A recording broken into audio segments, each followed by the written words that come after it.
بسم الله الرحمن الرحيم وكان عاقبتهما أنهما في النار خالدين فيها وذلك جزاء الظالمين يا أيها الذين آمنوا اتقوا الله ولتنظر نفس ما قدمت لغد واتقوا الله إن الله خبير بما تعملون ولا تكونوا كالذين نسوا الله فأنساهم أنفسهم أولئك هم الفاسقون لا يستوي أصحاب النار وأصحاب الجنة أصحاب الجنة هم الفائزون لو أنزلنا هذا القرآن على جبل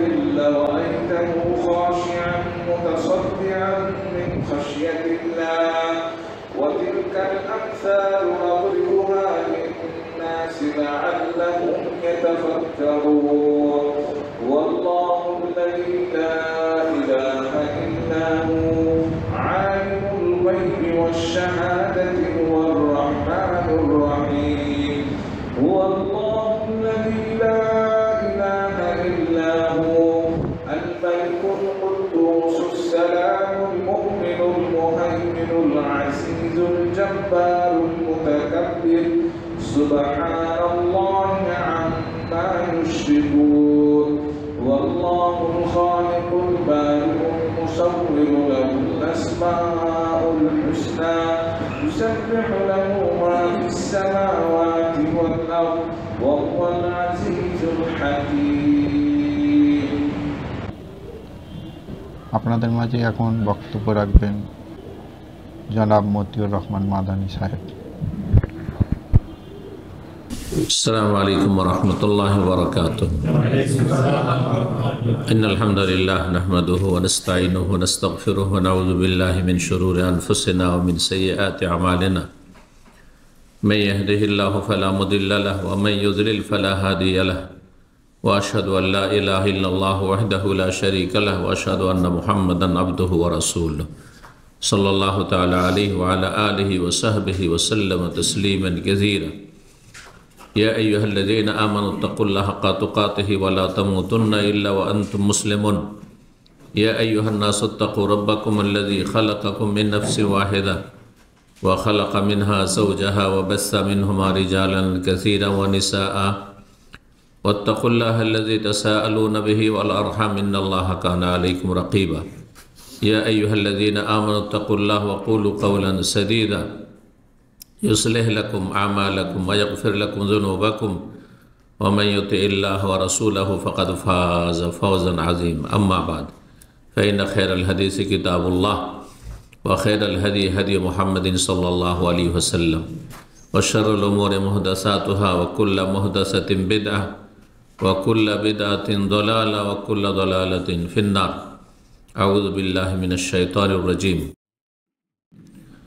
بسم الله الرحمن الرحيم إنا أرسلناك شاهدا ومبشرا ونذيرا لتؤمنوا بالله ورسوله وتعزروه وتوقروه وتسبحوه بكرة وأصيلا সম্মানিত ভাতৃমণ্ডলী, আল্লাহ রাব্বুল আলামিনের প্রশংসা এবং প্রিয় রাসূল সাল্লাল্লাহু আলাইহি সাল্লামের উপর অসংখ্য সালাত ও সালামের পর আজ বৃহস্পতিবার 2রা রজব 1446 হিজরি মোতাবেক 2রা জানুয়ারি 2025 আমাদের ধারাবাহিক বিষয়ভিত্তিক আলোচনা চলে আসছে গত কয়েক সপ্তাহ থেকে হক সম্পর্কে।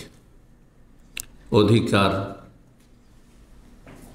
আল্লাহ রাব্বুল আলামিন যেসব হকগুলি ফরজ করেছেন, তার হক অথবা তার বান্দার হক যেগুলি ফরজ করেছেন, ধারাবাহিক আলোচনা আমরা শুরু করেছি।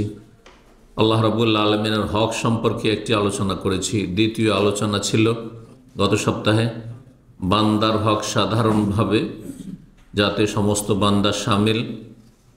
আর তৃতীয় হক আজকে আলোচনা হবে প্রিয় রাসূল সাল্লাল্লাহু আলাইহি ওয়াসাল্লামের হক সম্পর্কে।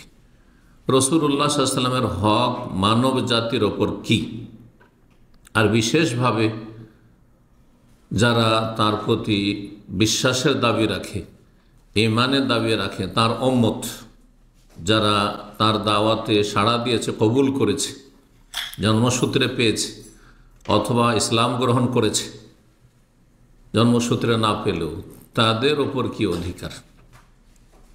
রাসূলুল্লাহ সাল্লাল্লাহু আলাইহি ওয়াসাল্লাম হক উম্মতের ওপর। উম্মত দুই ভাগে বিভক্ত, কথাটি এখানে জেনে নাও ভালো। উম্মতে দাওয়াত এবং উম্মতে ইজাবত। উম্মতে দাওয়া মানে এমন সমস্ত মানব জাতি যাদের দাওয়াতের উদ্দেশ্যে রাসূলুল্লাহ সাল্লাল্লাহু আলাইহি ওয়াসাল্লাম প্রেরিত হয়েছেন। সুতরাং তাতে মুসলিম অমুসলিম সবাই শামিল, কারণ রাসূলুল্লাহ সাল্লাল্লাহু আলাইহি ওয়াসাল্লামের দাওয়াত সারা বিশ্বের সমস্ত মানুষ, এমনকি জিনদের জন্য। ওমা খালাকতুল জিন্না ওয়াল ইনসা ইল্লা লিয়াবুদুন, জিন এবং মানুষকে, সমস্ত মানুষকে আল্লাহ তার ইবাদতের জন্য সৃষ্টি করেছেন। ওমা আরসালনাকা ইল্লা কাফাতাল লিন্নাস, তোমাকে সমস্ত মানুষের জন্য আমি রসুল করে পাঠিয়েছি। ওমা আরসালনাকা ইল্লা রাহমাতাল লিল আলামিন, বিশ্বজাহানের জন্য রহমত স্বরূপ পাঠিয়েছি। এইভাবে ইন্নী রাসূলুল্লাহ ইলাইকুম জামিয়া, আমি তোমাদের সবার জন্য রসুল হয়ে এসেছি। বহু আয়াত কোরআনে কারিমে রয়েছে যে নবী সাল্লাল্লাহু আলাইহি ওয়াসাল্লামের রিসালাত, পেগাম সমস্ত বিশ্বের মানুষের জন্য, সমস্ত মানবতার জন্য। তাহলে এরাকে দাওয়াতের উম্মত কেন বলা হয়েছে? কারণ নবী সাল্লাল্লাহু আলাইহি ওয়াসাল্লামের দাওয়াতের এরাই হচ্ছে ক্ষেত্র, ঠিক? সবাই শামিল, তাতে মুসলিম অমুসলিম সবাই শামিল। তাহলে উম্মতের উপর রাসূলুল্লাহ হক মানে সমস্ত মানব জাতি যাদের উদ্দেশ্যে তিনি প্রেরিত হয়েছেন আল্লাহর পক্ষ থেকে, তাদের ওপর রাসূলুল্লাহ সাল্লাল্লাহু আলাইহি ওয়াসাল্লামের হক, অধিকার বা প্রাপ্য কী। আর আরেকটি বিশেষ অর্থে, একটু খাস অর্থে ব্যবহার হয়ে থাকে উম্মত, উম্মতে ইজাবা মানে যারা তার ডাকে সাড়া দিয়েছে। আজাবা ইউজুব মানে জবাব দেওয়া, ডাকে সাড়া দেওয়া। কেউ ডাকছে আর ডাকে সাড়া দিলে জবাব দিল সে। তো তারা কারা? তাহলে যারা রাসূলুল্লাহ সাল্লাল্লাহু আলাইহি ওয়াসাল্লাম এমন উম্মত যারা নবী সাল্লাল্লাহু আলাইহি ওয়াসাল্লামের দাওয়াতে কি করেছে? সাড়া দিয়েছে। তারা হচ্ছে মুসলিম, যারা মুসলিম, সে মুসলিম সৎকর্মশীল মুসলিম হোক, আর বেদাতি মুসলিম হোক, আর বিভিন্ন পাপে, যে সমাজ বিরোধী বিভিন্ন পাপ যে রয়েছে, শিরক বিদআত ছাড়া অন্যান্য যেসব পাপগুলি মানুষ করে থাকে অধিকাংশ মানুষ, তারাই হোক, সবাই যেহেতু মুসলিম সম্প্রদায়ের অন্তর্ভুক্ত, সুতরাং তারা হচ্ছে নবী সাল্লাল্লাহু আলাইহি ওয়াসাল্লাম উম্মতে ইজাবা, অর্থাৎ যারা তাঁর ডাকে সাড়া দিয়েছে, যাদের পূর্বপুরুষরা তাঁর ডাকে সাড়া দিয়েছে, জি, জন্মসূত্রে ইসলাম পেয়েছে। তো রাসূলুল্লাহ সাল্লাল্লাহু আলাইহি ওয়াসাল্লামের হক আমাদের ওপর কি, এটা জানবো, তাহলে না হকগুলি আদায় করব। জানাই যদি না থাকে তো হক আদায় করব কি? এজন্য আগে জ্ঞান আর তারপরে আমল, কর্ম। আগে জ্ঞান তারপরে কর্ম, এটা দিনের ক্ষেত্র দুনিয়ার ক্ষেত্র। কেউ মোবাইল চালাতে জানে না, ওকে যদি সবচেয়ে দামি লেটেস্ট মোবাইল গিফট দিয়ে দেন, ও কি করবে ঘোড়ার ডিম? ও তো চালাতে অন অফ করতে জানে না, খুলতেই জানে না ও, জি, কিছুই বুঝে না ও। হ্যাঁ, কম্পিউটার অন অফ করতে জানেন। একসময় আমি এরকম ছিলাম, দামা প্রথম আসি, কম্পিউটার অন আর অফ জানতাম। অনটা শিখলাম প্রথম, পরে যে যে আমাকে দেখিয়ে দিয়েছে ওয়ান, সে চলে গেছে। তখন মাত্র এই ইসলাম সেন্টার এত সীমিত ছিল, 3-4 জন স্টাফ, আমরা মাত্র 2-3 দায়ী, সম্ভবত 2 জন, আর মোদির আর সেকেন্ড মোদির, ব্যাস। সৌদি 2 জন আর আমরা 3 জন, 5 জন, ব্যাস। আজকে থেকে 27 বছর আগে, 1420 হিজরির শুরুতে, জি। তো তারপরে যেহেতু ওখানে আছি, নতুন এসছি, চালাতে আছি, দেখতে আছি, শিখতে আছি। প্রথম 50 হাদিস একটি ছোট্ট আমার পুস্তিকা আছে, ওইটা লিখেছিলাম। মানে ওর ট্রেনিং হচ্ছে আর লেখাও হচ্ছে, একটা হাদিসের তর্জমা করা হচ্ছে। তো আর যে অফ করবো শেষখানে, হ্যাঁ, ওরা চলে গেছে, তারপরে এসব পরে আমি অফ করতে জানি না, কেমন করে কোনখানে ক্লিক করতে হয়, তারপরে কোনখানে শাট ডাউন করতে হয়, তাই জানি না। কি করছে, ডাইরেক্ট দিলাম ডাইরেক্ট বন্ধ করে, জি। এটা আমার জীবনের কথা। তো যদি নাই জানা থাকে তো আমল কর্ম কি করবেন আপনি? তো যারা রাসূলুল্লাহ সাল্লাল্লাহু আলাইহি ওয়াসাল্লামের হক সম্পর্কে কোনো জ্ঞানই রাখেন না, অজ্ঞ, তারা রাসূলুল্লাহ সাল্লাল্লাহু আলাইহি ওয়াসাল্লাম হকগুলি আদায় করবে বা কী করে? রাসূলুল্লাহ হক আদায় করাই হচ্ছে ইসলামিক লাইফ, ইসলামী জীবন। তো শুরু করি এই ভূমিকার পরে। সূরা আল ফাতহ আয়াত নম্বর 8 এবং 9 দুটো আয়াত রয়েছে, যাতে কিছু হকের দিকে আল্লাহ রাব্বুল আলামিন দিক নির্দেশনা দিয়েছেন। ইন্না আরসালনাকা শাহিদান ওয়া মুবাশশিরান ওয়া নাযীরা। আল্লাহ বলছেন, হে নবী, নিঃসন্দেহে আপনাকে আমি প্রেরণ করেছি শাহিদান মানে সাক্ষী করে। আপনি আপনার উম্মত সম্পর্কে হাসরের মাঠে সাক্ষী দেবেন, সাক্ষী করে। ও মুবাশশিরান এবং সুসংবাদদাতা করে। সুসংবাদ কাকে দেওয়া হয়? যারা ভালো তাকে সুসংবাদ। আপনি একটা কাজ ভালো করেছেন প্রতিষ্ঠানের, সুতরাং আপনার জন্য সুসংবাদ রয়েছে, আপনাকে আশ্বস্ত করা হচ্ছে যে আপনার এর উত্তম প্রতিদান আছে। সুসংবাদ তাহলে যারা নবী সাল্লাল্লাহু আলাইহি ওয়াসাল্লামের ডাকে সাড়া দিবেন, যারা ঈমানের সাথে সৎকর্মশীল হবেন, যা করণীয় তা করবেন, তাদের জন্য সুসংবাদ। মুবাশশিরান 2 নম্বর, ওয়া নাযীরা 3 নম্বরে, এবং সতর্ককারী, সাবধানকারী করে পাঠানো হয়েছে। সাবধান করতে হয় কাকে? ওয়ার্নিং দিতে হয় কাকে? যাদের আচার আচরণ ভালো নয়, যারা নবী সাল্লাল্লাহু আলাইহি ওয়াসাল্লামের কথা মানবে না, নবী সাল্লাল্লাহু আলাইহি ওয়াসাল্লামের নিয়ে আসা দিক নির্দেশনা নেবে না, যারা অবাধ্য হবে, যারা অবিশ্বাসী হবে, তাদেরকে সাবধান করে দেওয়া, সতর্ক করে দেওয়া। সতর্ক। আমার একটা সময় চলে আসবে যখন আর বিশ্বাস করার কোনো সুযোগ নেই, তো যখন আমল করার কোনো সুযোগ নেই, যখন ফিরে আসার, তওবা করার, সংশোধনের কোনো সুযোগ নেই, অর্থাৎ মালাকুল মউত এসে রূহ নিয়ে গেছে, শেষ। নাযীরা, সাবধান। এই অবস্থায় যদি চলে যাও, সোজা জাহান্নামে চলে যেতে হবে পাপ থেকে ফিরে না আসলে। আল্লাহ রাব্বুল আলামিন এই যে সম্মান দিয়েছেন তাকে, তিনি সাক্ষী, তিনি সুসংবাদদাতা, তিনি সতর্ক সাবধানকারী আল্লাহর পক্ষ থেকে মানব জাতির জন্য। কারণ মানব জাতির সাথে আল্লাহ সরাসরি কথা বলেননি, বলবেন না। বিশিষ্ট বান্দা যাদেরকে আম্বিয়া এবং রসুল বলা হয়, নবী রসুল, তাদের মাধ্যমে মানব জাতির সংশোধনের উদ্দেশ্যে আল্লাহ তার কথা, তার বাণী, তার দিক নির্দেশনা, আসমানি সিলেবাস পৌঁছে দিয়েছে। কি জানলে তো মেনু বিল্লাহি ওয়া রাসূলিহি, যাতে করে তোমরা আল্লাহর প্রতি বিশ্বাস স্থাপন করো, ঈমান নিয়ে আসো, এবং তার রসুলের প্রতি ঈমান নিয়ে আসো। তাহলে এখানে একটি হকের কথা বলা হলো, কি? আল্লাহর প্রতি ঈমান নিয়ে আসা, এটা আল্লাহর হক। রসুলের প্রতি ঈমান নিয়ে আসা রসুলের হক, একটি হক। ওয়া তুআজ্জিরুহু, এবং নবী সাল্লাল্লাহু আলাইহি ওয়াসাল্লামকে কি করবে? সাহায্য সহযোগিতা করবে, শক্তিশালী করবে। জি, তার নবী সাল্লাল্লাহু আলাইহি ওয়াসাল্লামকে সাহায্য করা, আবার নবী সাল্লাল্লাহু আলাইহি ওয়াসাল্লামকে শক্তি যোগান দেওয়া, শক্তিশালী করা। নবী সাল্লাল্লাহু যখন ছিলেন তখন সরাসরি তাকে শক্তিশালী করা, আর তাকে শক্তিশালী করা মানে তার নিয়ে আসা দিনকে শক্তিশালী করা। তিনি যে উদ্দেশ্যে এসেছেন সেই উদ্দেশ্যটিকে সফল করা। নবী সাল্লাল্লাহু আলাইহি ওয়াসাল্লাম দুনিয়াতে নেই, তো এখন কি করে নবী সাল্লাল্লাহু আলাইহি ওয়াসাল্লামকে আপনি কি শক্তিশালী করবেন? নবী করিম সাল্লাল্লাহু আলাইহি ওয়াসাল্লামের আপনি সহযোগিতা করবেন, পাশে দাঁড়াবেন। সেটা হচ্ছে নবী সাল্লাল্লাহু আলাইহি ওয়াসাল্লাম যে মেসেজ, যে পেগাম মানব জাতির উদ্দেশ্যে ছেড়ে গেছেন, কোরআনুল কারীম এবং তার সুন্নাহ, দুটো ওহী, সেটা সারা বিশ্বের সমস্ত মানুষের কাছে সুন্দরভাবে আমানতার সাথে পৌঁছে দেবেন, তাতে কোনো ঘাটতি করবেন না। তার আগে যেসব স্তরগুলি, নিজে বিশ্বাস করবেন, নিজে ভালো মানুষ হবেন, তারপর অন্যদের কাছে পৌঁছে দেবেন, এবং তার এই দাওয়াতকে যতটা সম্ভব আপনার পক্ষে আপনি শ্রম দিয়ে, মেহনত দিয়ে, বিদ্যা দিয়ে, বুদ্ধি দিয়ে শক্তিশালী করবেন। আল্লাহর দিন শক্তিশালী হোক। দুনিয়ার বাতিল মতবাদকে শক্তিশালী করার জন্য জিরো থেকে একটা পার্টি উঠছে, রাজনৈতিক পার্টি হোক অথবা একটা থিওরি হোক, সমাজবাদ হোক, আর আপনার তন্ত্র মন্ত্র যত দুনিয়ার রয়েছে বাদ যত হোক, হ্যাঁ, নাস্তিক্যবাদ হোক, আর কমিউনিজম হোক, আর যেই সে হোক না কেন, আছে না নেই? ধর্মের নামে হোক অথবা রাজনীতির নামে হোক, অর্থনীতির নামে হোক, যেসব মতবাদ এবং তন্ত্রগুলি দুনিয়াতে আসছে, সেগুলি একসময় কিছুই ছিল না। তাদের একজনও লোক ছিল না। প্রথম এই কথা একজন উঠিয়েছে, এই বাতিল কথা। তারপর সেটা কত দুনিয়াতে শক্তিশালী, সারা বিশ্বে। গণতন্ত্র ছাড়া বুঝেই না মানুষ, গণতন্ত্র ছাড়া মনে হয় কোনো সমাধান নেই। এটি আজকাল অধিকাংশ মুসলিমদের বিশ্বাস। জি হ্যাঁ, এটাই ভ্রান্ত বিশ্বাস অধিকাংশ মুসলিমদের।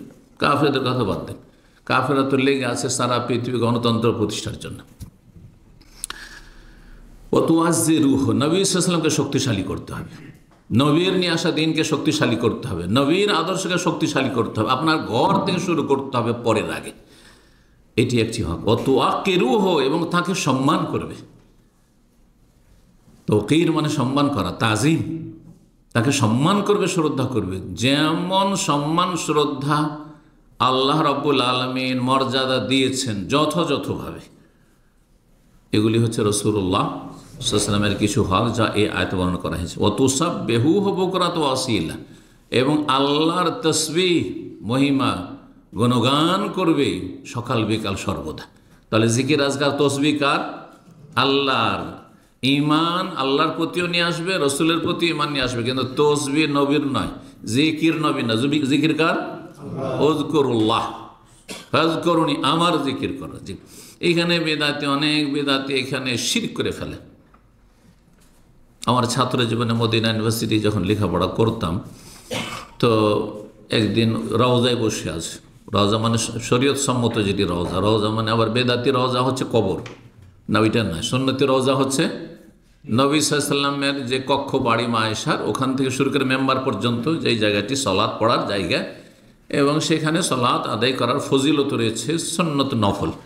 ফরজের ক্ষেত্রে যত সামনে এগিয়ে যাবেন, কারণ সামনে আরও কাতার আছে, সুযোগ আছে, সুতরাং তাদের বেশি ফজিলত।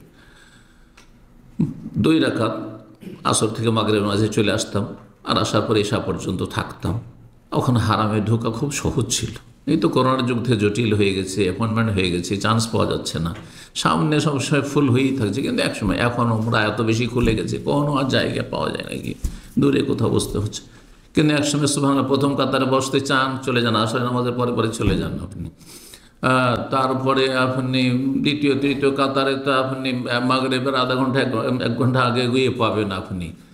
আর যদি আপনি রওজাতে যেতে চান, তো খালি পড়ে আছে ধরেন, আরামসে আপনি গিয়ে সেখানে সালাত আদায় করেন। এক আল্লাহ এক সময় সুযোগ দিয়েছেন, আলহামদুলিল্লাহ রাব্বিল আলামিন। মদিনা থেকে যারা সুযোগ নিয়েছে তারা ভাগ্যবান, আর যারা সুযোগ নেয়নি হতভাগা। মদিনায় এসেছে, অন্ধ হয়ে এসেছে, অন্ধ হয়ে ফিরে চলে গেছে। বহু হতভাগা, দুনিয়া নিয়ে গেছে, পয়সা নিয়ে গেছে, কিন্তু দিন নিয়ে যেতে পারেনি।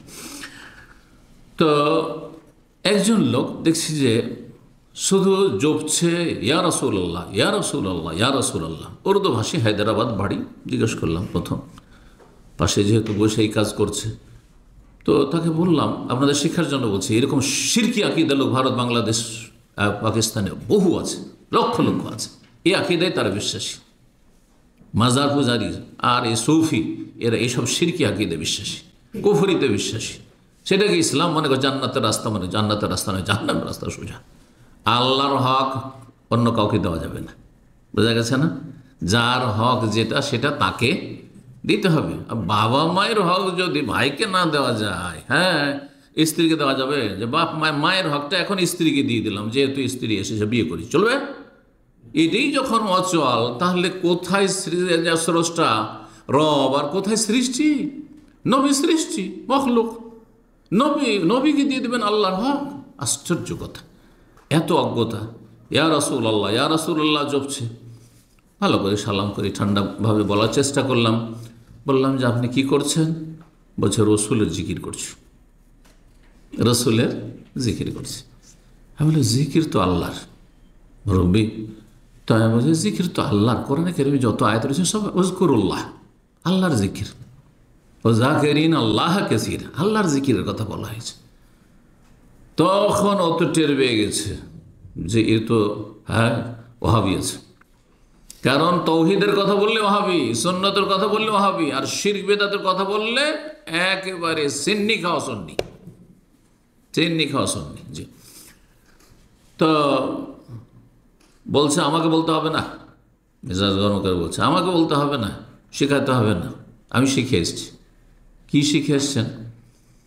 তো বলছে যে আমাকে আমার মুরব্বীরা, আমাদের হজরতেরা শিখিয়ে দিয়েছে। হজরত সব কথা বলছে তৌহিদ জনতা, এরা মসজিদ ভাঙে, হ্যাঁ, এরা ইসলামী মাহফিলে বাধা দেয়, এরা হচ্ছে তৌহিদি জনতা ইন্ডিয়া, বাংলাদেশ, পাকিস্তানে। তো কি শিখে এসছেন? বলছে আমাদের ওস্তাদের বলে, আমাদের হজরতেরা বলে দিয়েছে মক্কায় আল্লাহর জিকির করবে বেশি বেশি হজে গিয়ে, আর মদিনায় গিয়ে রসুলের বেশি বেশি জিকির করবে। বলো রসুলের জিকির করে আল্লাহর হক রসুলকে দিয়ে আপনি মুসলিম থাকবেন না শিরিক করলেন? শিরিক করলেন না। যেমন সেজদা কবরে করছেন, আপনি শিরিক করলেন। আল্লাহর হক আপনি জীবিত মৃত কাউকে দিতে পারেন না, কাউকে দিতে পারেন না। আপনি আপনার বাপকেও দিতে, মাকেও দিতে পারেন না, স্বামীকেও দিতে পারেন না কোনো মহিলা। এটা হচ্ছে ইসলাম। আল্লাহর হক আল্লাহর, যার যেটি হক সেটি আদায় করতে হবে। তো অতসাব্বেহ তসবিকার আল্লাহর, তোসাব্বেহ মানে তোসাব্বেহুন আল্লাহ। রাসূলুল্লাহ সাল্লাল্লাহু আলাইহি ওয়াসাল্লামের হক সম্পর্কে যখন আলোচনা চলছে, প্রথম সংক্ষেপে বলেনি, আর তারপর বিস্তারিত আলোচনা করি। 10টি হক আপনাদের সামনে পেশ করবো ইনশাআল্লাহ। যদিও সময় আমাদের অল্প, আর সময় অনুযায়ী আলোচনা করব। যখন সময় সংক্ষেপ তখন সংক্ষেপে আলোচনা করব। আল্লামা আবু বকর জাজাইরি রাহিমাহুল্লাহ তাআলা মদিনা ইউনিভার্সিটির একসময় ওস্তাদ ছিলেন। আমরা যখন মদিনার ছাত্র তখন তিনি অলরেডি মুরব্বী, রিটায়ার হয়ে গেছিলেন, কিন্তু মসজিদে নবীতে তার দর্শ হতো, তফসির হতো। তো ওই তফসিরটি 5 খণ্ডে ছেপেছে, এসারুত তাফসির, সংক্ষিপ্ত তফসির, সুন্দর আরবিতে। আর ওনার সিরাতের আলোচনা হইত। তো তিনি রাসূলুল্লাহ সাল্লাল্লাহু আলাইহি ওয়াসাল্লামের সিরাত লিখেছেন একটি, যে দর্শগুলো মসজিদ নবী দিয়েছেন সেগুলি কিতাবে আকারে কয়েকশো পৃষ্ঠা এসেছে। আমার কাছে বইটি আছে, হাজাল হাবিব, ইনি আমার প্রিয়, হাজাল হাবিব কিতাবের নাম সিরাতুন নবীর নাম। তিনি বলছেন যে রাসূলুল্লাহ সাল্লাল্লাহু আলাইহি ওয়াসাল্লামের ফরজ ওয়াজিব হক উম্মতের, ইন্নাল হুকুকাল ওয়াজিবাত আলা কুল্লি ফারদিন মিন আফরাদ হাযিল উম্মাহ, এই উম্মতের প্রত্যেক ব্যক্তি, যে কোনো স্তরের নর নারী, প্রতিটি ব্যক্তির ওপর রাসূলুল্লাহ সাল্লাল্লাহু আলাইহি ওয়াসাল্লামের যেসব হকগুলি ফরজ, সেগুলি হচ্ছে 10টি। কয়টি? 10টি। তারপরে তিনি সংক্ষেপে শুধু গণিয়ে দিয়েছেন, আমি এখন গণনা করিয়ে দিই, কারণ অনেকেই 5 মিনিট শোনা শ্রোতা, 3 মিনিট শোনা শ্রোতা, তারপর দিবের টান দেবে। 1 ঘন্টার লেকচার, চলো 3 মিনিট শুনলাম, কি বলছে, হয়ে গেল কাজ। এসব অলসদের জন্য অন্তত জেনে নিই যে নবী সাল্লাল্লাহু আলাইহি ওয়াসাল্লামের হকের পয়েন্টগুলি জানুক। আল ঈমানু বিহি 1 নম্বর, তার প্রতি ঈমান নিয়ে আসা। 2 নম্বর হচ্ছে মাহাব্বাতুহু, তাকে ভালোবাসা। 3 নম্বর হচ্ছে তাআতুহু, তার আনুগত্য করা। 4 নম্বর হচ্ছে মুতাবাআতুহু, তার অনুসরণ করা। আনুগত্য আর অনুসরণে কিছুটা ভাষাগত পার্থক্য আছে আর ভাবগত পার্থক্য আছে। আল ইক্তেদা বিহি, তার অনুকরণ করা, ইক্তেদা। জি, যদিও ইক্তেদা আর ইত্তেবা আর তাআ 3টি কাছাকাছি, এই জন্য 3টিকে একসাথে ইনশাআল্লাহ যখন বিস্তারিত আলোচনা করব তখন 3টিকে একসাথে করে দেব। কয়টি হইল তাহলে? গণেছেন? 5টি হয়েছে। তারপরে তাওকিরুহু, তার সম্মান করা, তুওয়াক্কিরু হয়ে যে আয়াতে আসলে সূরাতুল ফাতিহ, সম্মান করা। জি। তাজিম ও শানহি, তার যে আল্লাহ উঁচু মর্যাদা দিয়েছেন আর তাকে আল্লাহ উন্নীত করেছেন, সবচেয়ে উপরে উঠিয়েছেন, সমস্ত সৃষ্টি জগতের মধ্যে সবচেয়ে শ্রেষ্ঠ ব্যক্তিত্ব রাসূলুল্লাহ সাল্লাল্লাহু আলাইহি ওয়াসাল্লাম, সৈয়দুল আম্বিয়া, সমস্ত নবীদের যিনি সবচেয়ে শ্রেষ্ঠ নবী, শ্রেষ্ঠ রাসূল এবং খাতামুন নবী, সর্বশেষ নবী, তারপরে কোনো নবী আসবে না, তার মর্যাদার কথা আলোচনা করা এবং তার মর্যাদার কথা চর্চা করা। জি। কয়টি হইল? 6টি হয়েছে, 7টি হয়েছে। তারপরে তার হিতাকাঙ্ক্ষী হওয়া, ওজুবিনাস, তার হিতাকাঙ্ক্ষী। যে যার হিতাকাঙ্ক্ষী হয় তার নিজে তো ক্ষতি করবে না, ক্ষতি হইতেও দেবে না, এর নাম হচ্ছে হিতাকাঙ্ক্ষী হওয়া, শুভ আকাঙ্ক্ষা করা। কয়টি হলো? 8 হয়ে গেছে।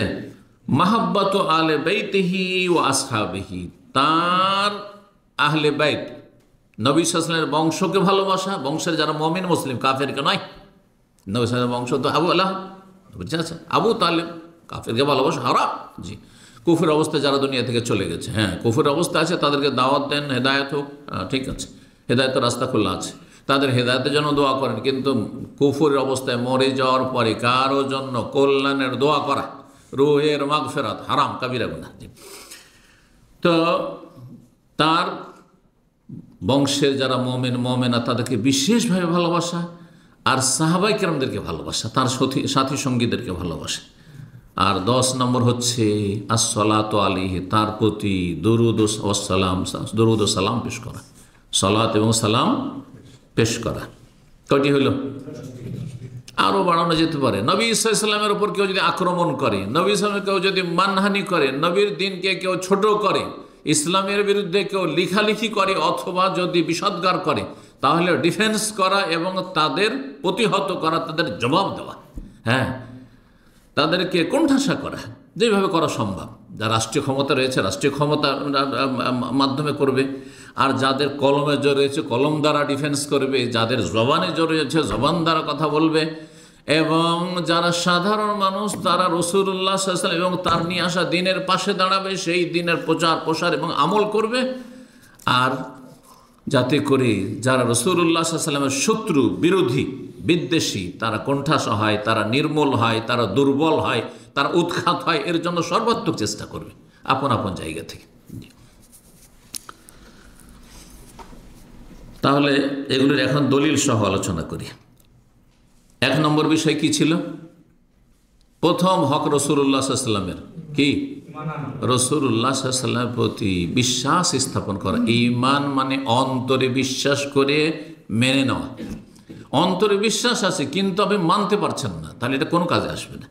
অনেক অমুসলিম আছে ইসলামের সত্যতাকে পছন্দ করে, ইসলাম সত্য দিন, ইসলাম ভালো কথাই শেখায়, ইসলাম আমাকে খুব ভালো লাগে, তাহলে আপনি গ্রহণ করেন। বলছে সেটা পারছি না, পারিপার্শ্বিক অবস্থার জন্য, পারিবারিক সমস্যার কারণে, অথবা আমি চাপে, অথবা যে কোনো কারণে হোক না কেন, অথবা দুনিয়ার স্বার্থ ছাড়তে পারছে না, বিভিন্ন পাপে আসক্ত আছে। ইসলাম কবুল করা মানে সেসব পাপগুলি ছাড়তে হবে, অনেকে ছাড়তে পারবে না। ঠিক, বিভিন্ন বাধা রয়েছে, সত্য গ্রহণে মেলা বাধা রয়েছে। এর উপরে একটা আলোচনা আমার অনেক আগে রয়েছে, আবার ইনশাআল্লাহ আল্লাহ তৌফিক দিলে সত্য গ্রহণে বাধাগুলি আমাদের জানতে হবে।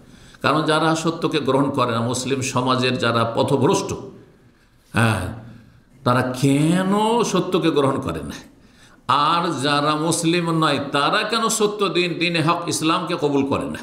বাধাগুলি দূর হয়ে গেলে অবশ্যই কোনো আপত্তি থাকবে না, কিন্তু বাধাগ্রস্ত হচ্ছে, বিভিন্নভাবে বাধাগ্রস্ত হচ্ছে।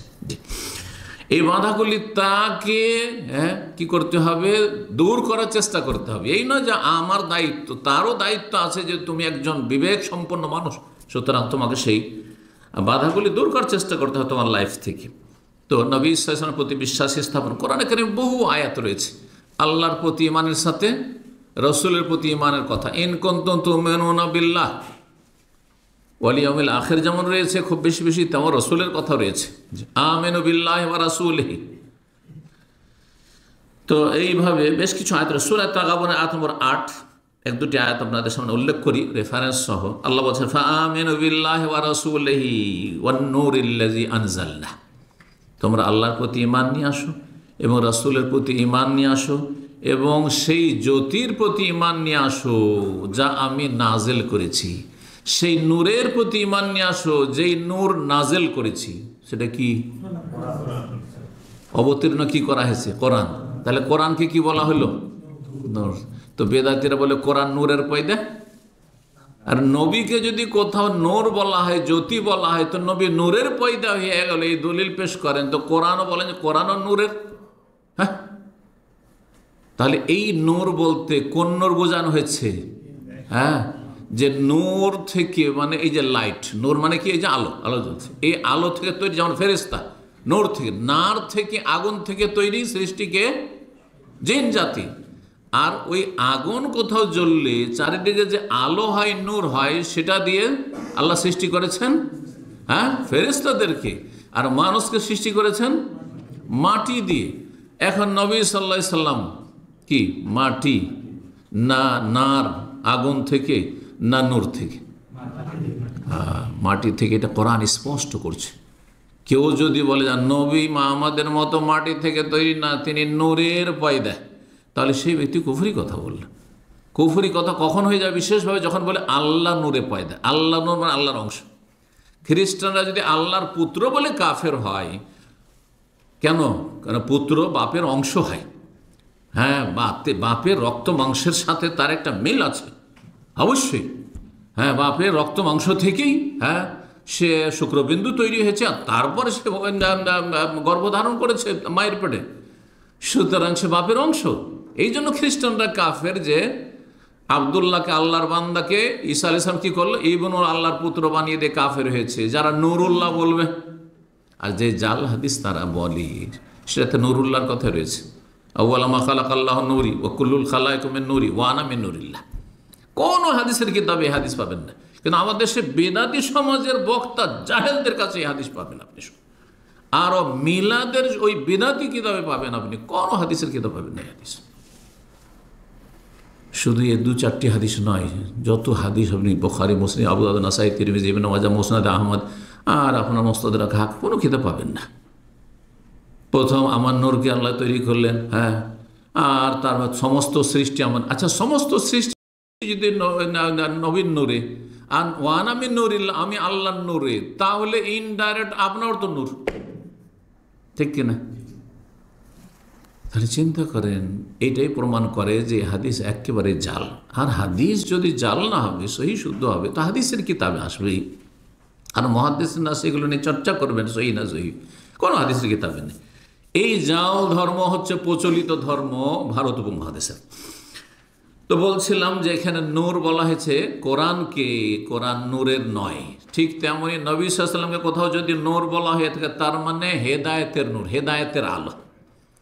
একজন ভালো আলেম যদি কোথাও থাকে বা এসেছেন, আর অনেক উপকৃত হলেন এলাকাবাসী, আমাদের মাঝে একজন আলো ছিল, নূর ছিলেন, নূর, হ্যাঁ, একটা জ্যোতি ছিল, তিনি চলে গেছেন, জ্যোতি হারিয়ে ফেলেছি আমরা, বলছে না, তার মানে কি সে নূর?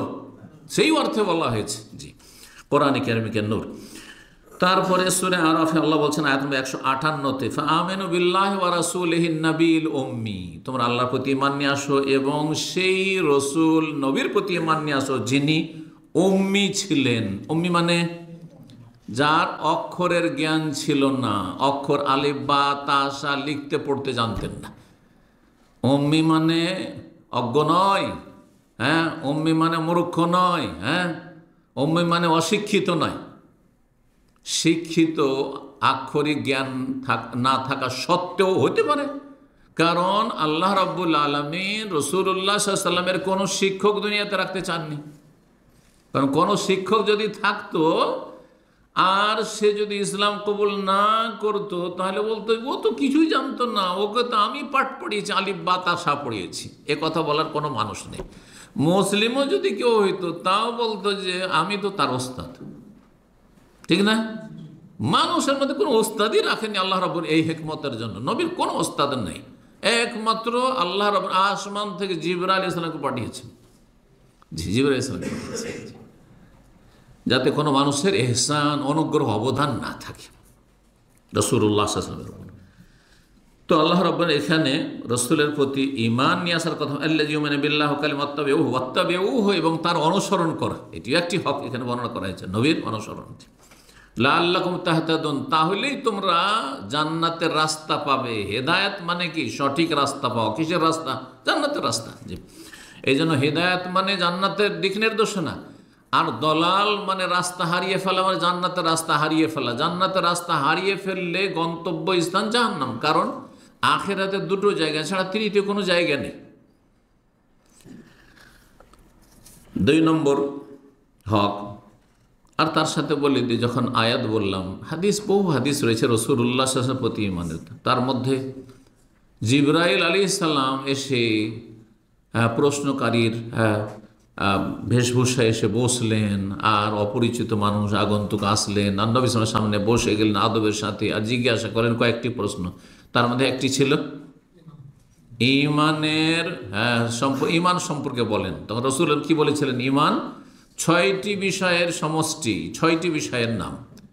আনতুমিনা বিল্লাহি ওয়া মালাইকাতিহি ওয়া কুতুবিহি ওয়া রুসুলিহি, রাসূলগণের প্রতি ঈমান নিয়ে আসবে, আর সর্বশেষ রাসূল মুহাম্মদ সাল্লাল্লাহু আলাইহি ওয়াসাল্লাম। এছাড়াও বহু হাদিস রয়েছে। 2 নম্বর যে হক রাসূলুল্লাহ, সেটি কি? নবী সাল্লাল্লাহু আলাইহি ওয়াসাল্লামের ভালোবাসা। নবী সাল্লাল্লাহু আলাইহি ওয়াসাল্লামের ভালোবাসা কোরআনে ও হাদিস স্পষ্ট যে রাসূলুল্লাহ সাল্লাল্লাহু আলাইহি ওয়াসাল্লামের ভালোবাসা প্রতিটি মানুষের উপর ফরজ।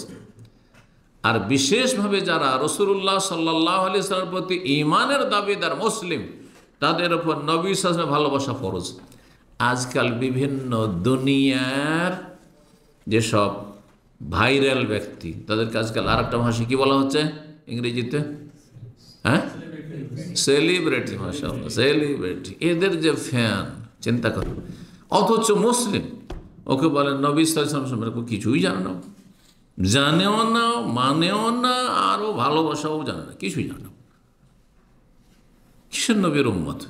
শুধু জন্মসূত্রে নবীর উম্মত, কোনো কাজে আসবে না, এগুলো কোনো কাজে আসবে না। নবী সাল্লাল্লাহু আলাইহি ওয়াসাল্লামের ভালোবাসা সমস্ত কিছুর চাইতে, সবার চাইতে বেশি হইতে হবে, নিজের জীবনের চাইতে বেশি ভালোবাসা হইতে হবে। এই মর্মে বহু আয়াত এবং হাদিস রয়েছে, কোরআন সুন্নাহ দ্বারা প্রমাণিত। সূরা তওবার আয়াত নম্বর 24, আয়াতটি লম্বা রয়েছে।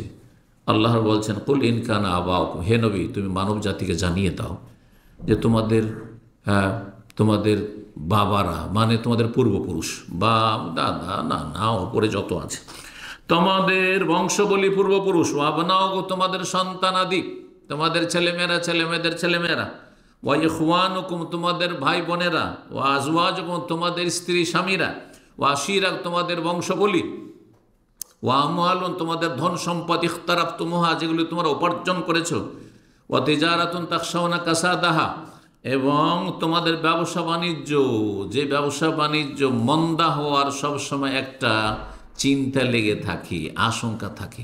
যতই উন্নতি করুক ব্যবসায়ীরা, সবসময় একটা চিন্তা থাকে, কি জানি কখন যে ডাউন হয়ে যায়, কখন যে অবস্থা খারাপ হয়ে যায়, টেনশনে থাকে। এটি পার্থক্য সুদের সাথে ব্যবসার। সুদে কোনো চিন্তা নেই, টাকা দিয়েছি, টাকা ফিক্সড ডিপোজিট করেছি, মাসের মাস এত টাকা আসবে, এই জন্য সুদ হারাম, কোনো রিস্কও নেই, আর লাভ লসের কোনো ইয়ে নেই, লাভ ছাড়া লসের কোনো সম্ভাবনা নেই, আর কোনো চিন্তাও নেই। আচ্ছা, শ্রমও নেই। মানুষের এত একটা খারাপ স্বভাব রয়েছে যে মানুষ যদি শ্রমহীন হয়ে যায়, কর্মহীন হয়ে যায়, কাজকর্ম করে শুধু ঘুমায়, খাই দেয়, খাই দেয়, ঘুমায়, খাই দেয়, ঘুমায়, তাহলে ওর মতো বেকার কোনো কিছু নেই, একেবারে অকেজ হয়ে যাবে। তো সুদি সিস্টেম যেটি, সেটি ব্যক্তি পর্যায়ে হোক আর ব্যাংকিং পর্যায়ে হোক, আন্তর্জাতিক বা জাতীয় পর্যায়ে হোক, এই সুদি সিস্টেম মানব জাতিকে কর্মহীন করে দেবে। আজকাল বহু মানুষের কথা শুনবেন, অমুসলিমদের মধ্যে তো অনেক আছে, হিন্দুদের মধ্যে আমি জানি, আর আপনার মুসলিম বহু পরিবার এরকম আছে, জমি জায়গা আছে, আর এইসব তো কিছু হচ্ছে না, বিক্রি করে ফিক্সড ডিপোজিট করে দিল। মাসে আমার সংসার চালাতে 20,000 30,000 টাকা খরচ হয়, এই যে ফিক্সড ডিপোজিট 5 লাখ টাকা করে দিয়েছি, 10 লাখ টাকা করে দিয়েছি, এর থেকে মাসের মাস 20-30 হাজার টাকা আসতে আছে, আমার সংসার চলতে আছে। বহু লোক এই অসৎ পথ ধরেছে, বুঝতে পেরেছেন? এতে কী হবে? ও তো জানছে যে মাসের মাস আসবে, ব্যাংক থেকে উঠিয়ে নিয়ে আসবো, খাবো, ব্যাংক থেকে উঠিয়ে নিয়ে আসবো, খাবো, জীবনে কোনোদিন কর্মঠ হতে পারবে না। ইসলাম সেটা চায় না। মানুষকে আল্লাহ সৃষ্টি করেছেন, লাকাদ খালাকনাল ইনসান ফি কাবাদ, দুনিয়াতে আপনাকে মেহনত করতে হবে, পরিশ্রম করতে হবে, শ্রম দিতে হবে, ব্রেন, বুদ্ধি, শরীর, স্বাস্থ্য ইত্যাদি, আপনার বিদ্যা বুদ্ধি লাগাইতে হবে, তারপরে দুনিয়া উপার্জন করতে হবে, তাহলে আপনি কখনো অকেজ হবেন না। তো আল্লাহ বলছেন যে ওমাসাকিন তারদাউনা, ব্যবসা বাণিজ্যের পরে আর যে সব তোমাদের বাসভবন, বাড়ি ঘর রয়েছে, যেগুলি খুব পছন্দ করা, নিজের বাড়ি কত পছন্দ, আর সেটাও যদি আপনার পয়সা খরচ করে ভালো মন মতো একটা বাড়ি করতে পারে, তারদাউনা, খুব পছন্দ করো তোমরা, এগুলি যদি কি হয়ে যায়, আত্মীয় স্বজন, আপনজন এবং ধন সম্পদ, ব্যবসা বাণিজ্য, বাড়ি ঘর, গাড়ি বাড়ি, নারী, কেউ গাড়ির পিছনে ছুটছে, কেউ নারীর পিছনে ছুটছে, এগুলি যদি আহাব্বা ইলাইকুম মিনাল্লাহি ওয়া রাসূলিহি, তোমাদের কাছে অধিক প্রিয় হয়ে যায় আল্লাহর চাইতে এবং তার রাসূলের চাইতে, তাহলে তোমাদের জন্য কঠিন শাস্তি রয়েছে, ভয়াবহ পরিণাম রয়েছে। ও জিহাদিন ফি সাবিলিহি, আল্লাহর রাস্তার জিহাদ তো ভুলেই গেছো, বরং জিহাদের ওপর তো ইহুদিদের ফতোয়া মুসলিম সমাজেও চালু হয়ে গেছে যে জিহাদ মানে সন্ত্রাস। জিহাদ আর সন্ত্রাসে কোনো পার্থক্য অধিকাংশ মুসলিমরা করে না। জিহাদের জিম শুনলে মনে করে একটু সন্ত্রাস, অথচ জিহাদ আলাদা জিনিস আর সন্ত্রাস আলাদা। সন্ত্রাস আপন জায়গায় ঠিক আছে, এখন নিরীহ মানুষকে যদি ভীত সন্ত্রস্ত করে, নির্দোষী মানুষকে ভীত সন্ত্রস্ত করে, মুসলিম হোক আর অমুসলিম, শান্তিতে বসবাস করছে, হ্যাঁ, তাহলে সেটা অবশ্যই সন্ত্রাস, সেটা অবশ্যই জঙ্গিবাদ, সেটা অবশ্যই ফাসাদ, জিহাদ নয়।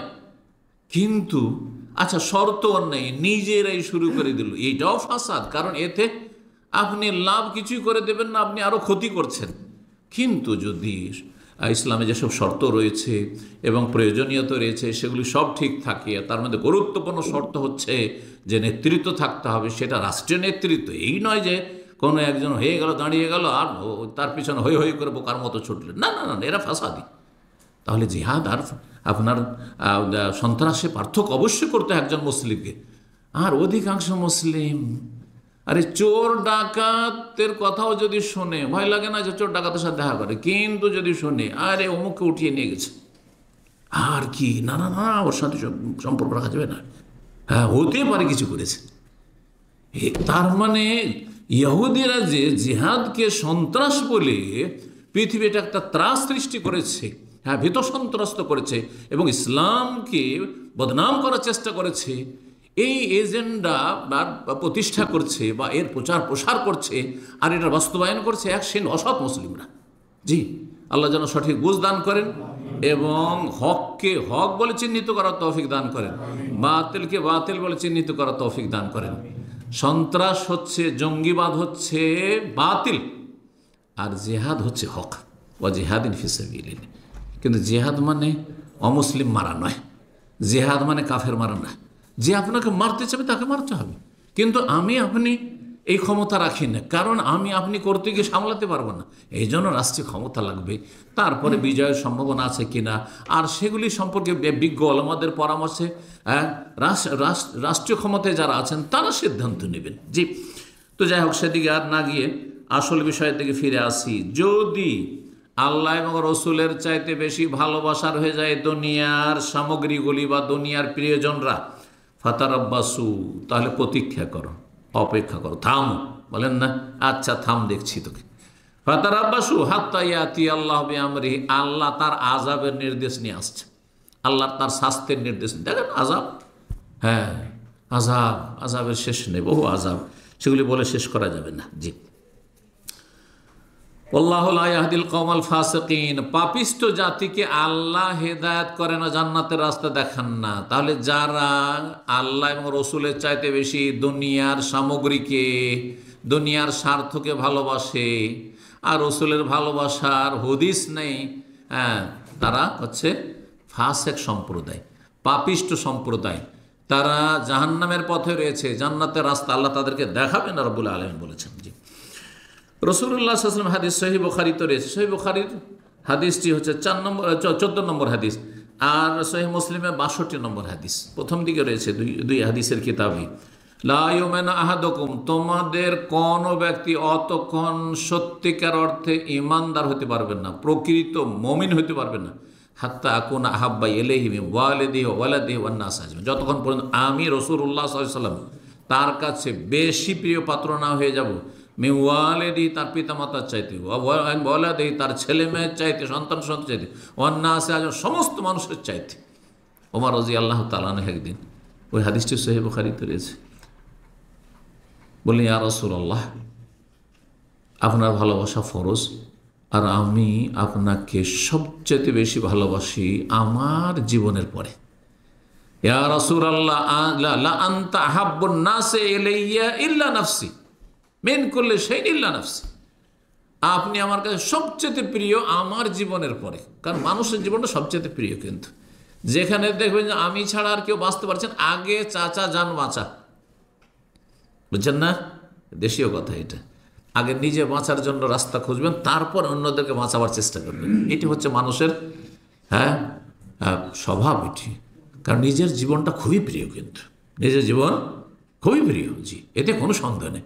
তো নবী সাল্লাল্লাহু আলাইহি ওয়াসাল্লাম এই কথা শোনার পরে বলেন যে এতটা যথেষ্ট নয়, হ্যাঁ, হাত্তা মিন নাফসিক, যতক্ষণ তোমার জীবনের চাইতে বেশি রাসূলুল্লাহকে ভালো না বাসবে সাল্লাল্লাহু আলাইহি, ততক্ষণ পর্যন্ত তুমি খাঁটি মুমিন হতে পারবে না। তখন আবার ইমানে নবায়ন করলেন, আবার সংশোধন করলেন। তারে যেমন আমাদের কাজকর্ম যেগুলো বাহ্যিক সেগুলো সংশোধন রয়েছে, অন্তরের অবস্থারও সংশোধন আছে। যেমন ইমানে উন্নতি করতে পারছেন, আমলে উন্নতি করতে পারছেন, একসময় তাহাজ্জুদ পড়তেন না অথবা ফজরে জাগতেন না, আপনি উন্নতি করতে পারছেন, তার চাইতে গুরুত্বপূর্ণ হচ্ছে অন্তরের ইমানকে উন্নত করা, অন্তর অবস্থাকে উন্নত করা। তারপরে বললেন, ইয়া রাসূলুল্লাহ, আপনি এখন আমার কাছে হাত্তা মিন নাফসি, আমার জীবনের চাইতে বেশি, আমার প্রাণের চাইতে বেশি আপনি বেশি প্রিয় আমার কাছে। তখন রাসূল কি বলেছে, আল আনা ইয়া ওমর, ওমর এখন তোমার ঈমান পারফেক্ট, হ্যাঁ পূর্ণ হয়েছে, এখন কামিল ঈমান হয়েছে। রাসূলুল্লাহ সাল্লাল্লাহু আলাইহি ওয়াসাল্লামের ভালোবাসা কিভাবে প্রকাশ করবেন? ওলামারা বলেছেন, ইসারু মা ইউহিব্বুহু সাল্লাল্লাহু আলা মা ইউহিব্বুল আবদ, আমি কিছু ভালোবাসি আর রাসূলুল্লাহ সাল্লাল্লাহু কিছু ভালোবাসেন, দুই ভালোবাসা যখন সাংঘর্ষিক হবে, কোন ভালোবাসাকে প্রাধান্য দেব? হ্যাঁ, রাসূলের ভালোবাসা। রাসূলুল্লাহ সাল্লাল্লাহু আলাইহি সাল্লামের ভালোবাসা হচ্ছে যে দ্বীনের ফরজ ওয়াজিব আদায় করতে হবে, হারাম নাজায়েজ থেকে বেঁচে থাকতে হবে, যেগুলি সুন্নাত সেগুলি সুন্নাত, ঠিক না, বেদাত সেগুলি বেদাত। আর আপনার মনের চাহিদা যে ফজরে ঠান্ডার দিনে উঠতে কষ্ট লাগছে, আরে পরেই পড়ে নেবো, সূর্য ওঠার পরে পড়ে নেব, হ্যাঁ, কোনটাকে প্রাধান্য দিতে হবে? রসুলের ভালোবাসাকে প্রাধান্য দিতে, রসুল যেটাকে ভালোবাসেন সাল্লাল্লাহু আলাইহি ওয়াসাল্লাম, ঠিক আছে। সমাজের চাপে, পরিবারের চাপে, মরার নামে খাবার আর কত রকমের বেদাত যে করতে হচ্ছে, ইন্ডিয়া বাংলাদেশে যারা বেদাতি সমাজে বাস করে, বেদাতি পরিবারে জন্ম নিয়েছেন, ওখান থেকে হেদায়েত হয়েছেন, তারা ভুক্তভোগী। আমরা বুঝতে পারবো না, অত টের পাবো না, আপনারা বেশি বুঝছেন। অনেক সময় সামলাইতে পারেন না, বাপ বয়কট করে, মা বয়কট করে, তুই খরচ করবি না, তুই বাড়িতে ছড়তে দেবো না, ত্যায্য পুত্র, কিছুই দেবো না তোকে, আউযু বিল্লাহি মিনাশ শাইতানির রাজিম। এইরকম বদ প্রকৃতির বাপ মা থেকে আর অসৎ সমাজে যারা নেতৃত্ব, তাদের থেকে আল্লাহ যেন তাদের অনিষ্ট থেকে রক্ষা করেন। তো এইরকম পরিস্থিতিতে মানুষ তখন স্যারেন্ডার করে, কি করব, চাপের মুখে পড়ে দিয়ে দিয়েছি। বহু প্রবাসী আছে, 1 লাখ টাকা দিয়ে দিচ্ছি, 1 লাখ টাকা এখান থেকে দিয়ে দিচ্ছ, বলছে না, তাছাড়া উপায় নেই, বাপ চাচা আত্মীয় সবাই দুশ্মন হয়ে গেছে। তাহলে আপনি রসুলের ভালোবাসার উপর কি কোন জিনিসটাকে প্রাধান্য দিলেন? আপনার সমাজ যেটাকে ভালোবাসে, হ্যাঁ, আপনার পরিবার যেটাকে ভালোবাসে, আপনার কুপ্রবৃত্তি যেটাকে ভালোবাসে, কুপ্রবৃত্তি মানে দুনিয়ার স্বার্থ, দুনিয়ার মনের কামনা বাসনা, কারণ এদেরকে আমরা সন্তুষ্ট করতে পারবো, রব সন্তুষ্ট হয়ে যাক, নবী আমার উপর নারাজ হয়ে যাক, হ্যাঁ বিদাত করে, কিন্তু আমি এই সমাজকে আমি অসন্তুষ্ট করতে পারবো না, আমার বাপ মাকে অসন্তুষ্ট করতে পারবো না। এ হলো ইমানের অবস্থা যদি, তাহলে জানতে হবে যে না, এখানে আপনার এই নবীর ভালোবাসার দাবিতে আপনি আসলে সত্যবাদী না। 3 নম্বর আর 4 নম্বর আর 5 নম্বর বলেছিলাম একসাথে বয়ান করে দেব। 3 নম্বরে ছিল নবী সাল্লাল্লাহু আলাইহি ওয়াসাল্লাম আনুগত্য করা। আনুগত্য যেমন আল্লাহর আনুগত্য, তেমন নবীর আনুগত্য। যেমন আল্লাহকে মানতে হবে, মানে আল্লাহর কথা হইলেও মানতে হবে, কোরআনে কারিমে যেমন তেমন রাসূলুল্লাহ সাল্লাল্লাহু আলাইহি ওয়াসাল্লামের কথা কোরআনে নেই কিন্তু হাদিসে আছে, সমানভাবে মানতে হবে, সহিহ হাদিস সমানভাবে মানতে, এই পার্থক্য করলে হবে না। এই জন্য আমি একটা উদাহরণ দিই, যে কোরআনে কারিমে আছে যেসব নারীদেরকে বিয়ে করা হারাম, তার মধ্যে আছে 2 বোনকে একসাথে রাখতে পারবেন না। ওয়ান তাজমাউ বাইনাল উখতাইন, আপনার স্ত্রী আছে আর শালীটা খুব পছন্দ হয়েছে, অথবা আপনার স্ত্রীর বড় বোন বিধবা হয়েছে অথবা তালাকপ্রাপ্ত হয়েছে, আর কোথায় অসহায় বেচারা কি ছাড়বো, চলো কেউ বিয়ে করিনি, জায়েজ। যতদিন আপনার স্ত্রী বেঁচে আছে অথবা তালাক দেননি, ইদ্দত পার হয়নি, জায়েজ না। এবার বোঝা গেছে কোরআনের ভাষায়, এটা কোরআনের হুকুম, হ্যাঁ, আল্লাহর আনুগত্য এটি। কিন্তু কোরআনে এই কথা নাই যে আপনার স্ত্রী আছে আর তার ফুফু আছে, ও ফুফার শাশুড়ি খুব সুন্দর লেগেছে, বিয়ে করতে চান, অথবা খালা শাশুড়ি মানে ওয়াইফের খালা, জায়েজ, হারাম। কিন্তু কোরআনে কোনো আয়াতে নেই। কোথায় আছে? সহিহ বুখারী হাদিসে রয়েছে। 2 বিধানে কোনো পার্থক্য আছে? একজন 2 বোনকে সতীন বানিয়ে বিয়ে করে আছে, আর একজন স্ত্রী এবং তার ফুফুকে তার খালাকে বিয়ে করে আছে। 2 অপরাধীতে কোনো পার্থক্য আছে? কোনো পার্থক্য নেই। এই জন্য কোরআনে আল্লাহ রাব্বুল ইরশাদ করেন, মাইয়ুতির রাসূলা ফাকাদ আতা আল্লাহ, যে রসুলের আনুগত্য করলো, যে রসুলকে মানলো, সে আল্লাহকে মানল, সমানভাবে মানতে হবে। তা আনুগত্য, অনুসরণ, যেহেতু অনুসরণ মানুষের করা হয়, আল্লাহর ক্ষেত্রে অনুসরণ শব্দটি প্রযোজ্য নয়। এই জন্য কোরআনের ভাষায় ইত্তেবা বা ফলো করা, অনুসরণ করা, হ্যাঁ, কাকে? রাসূলুল্লাহ সাল্লাল্লাহু আলাইহি ওয়াসাল্লামকে। রাসূলুল্লাহ সাল্লাল্লাহু আলাইহি ওয়াসাল্লামের আনুগত্যের বহুমুখী উপকারিতা রয়েছে দুনিয়াতে আখিরাতে। ওমাইয়ুতিল্লাহ ওয়া রাসূলাহু ফাকাদ ফাযা ফাওজান আযীমা। সুন্নতি খুতবার যে 3টি আয়াতই পড়লাম, যারা আল্লাহ এবং রাসূলের আনুগত্য করে, রাসূলকে মানবে, আল্লাহকে মানবে, তারা মহা সাফল্য অর্জন করবে, দুনিয়া আখিরাতে সফল, তাদের সফল জীবন, তাদের পরিবার হচ্ছে সফল। জি, আজকাল সফল পরিবার আর সফল ব্যক্তির সংজ্ঞা বিকৃত হয়ে গেছে, বহুল ব্যাখ্যা করা হচ্ছে। কোনো সফলতা দুনিয়ার উন্নতি নয় যদি দিন না থাকে তাহলে। তো আল্লাহ রাব্বুল আলামিন আর কোরআনে কারীমে ইরশাদ করেছেন সূরা নূর আয়াত নম্বর 54-তে, বলছেন কুল আতিউল্লাহ ওয়া আতিউর রাসূল, হে নবী তুমি মানুষকে বলে দাও যে তোমরা আল্লাহর আনুগত্য করো, আল্লাহকে মানো এবং রাসূল সাল্লাল্লাহু আলাইহি সাল্লামকে মানো। আর তারপরে আরও কিছু কথা বলার পরে শেষখানে আবার ওই আয়াতই বলছেন ওয়াইন তুতিউহু তাহতাদু, যদি রাসূলুল্লাহ সাল্লাল্লাহু আলাইহি সাল্লামকে তোমরা মানো, আনুগত্য করো, তাহলেই হেদায়েত পাবে। তাহলে হেদায়েত একমাত্র সীমিত কোন পথে, কোন আদর্শে? রাসূলের আনুগত্যে। রাসূলকে যদি মানেন আপনি জীবনের প্রতিটি ক্ষেত্রে এবং আপনার আদর্শ মানুষ হিসেবে গ্রহণ করেন, আমি মানব একমাত্র কাকে? মুহাম্মদ রাসূলুল্লাহ, যাকে আল্লাহ পাঠিয়েছে জান্নাতের রাস্তা দেখানোর জন্য, যাকে আল্লাহ হিতাকাঙ্ক্ষী করে পাঠিয়েছেন মানব জাতির, যাকে বিশ্ব জাহানের জন্য আল্লাহ রহমত, করুণা রহমত বলে আখ্যায়িত করেছেন, তাকে মানব আমি। আর তাকে ঠিক রেখে তাকে মেনে নেওয়া ঠিক রেখে বাকি সবকে মানব।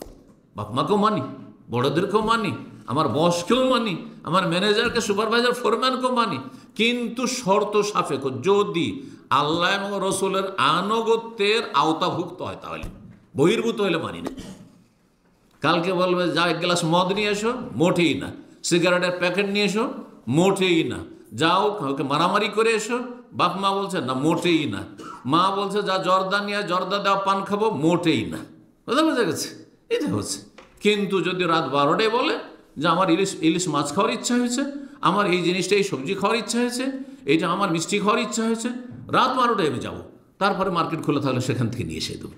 কারণ এখানে আল্লাহর আমার কোনো বাধা দেননি, যে কোনো সময় হুকুম হতে পারে, বাবা মায়ের হুকুম হইতে। এভাবে ইসলামকে বুঝতে হবে।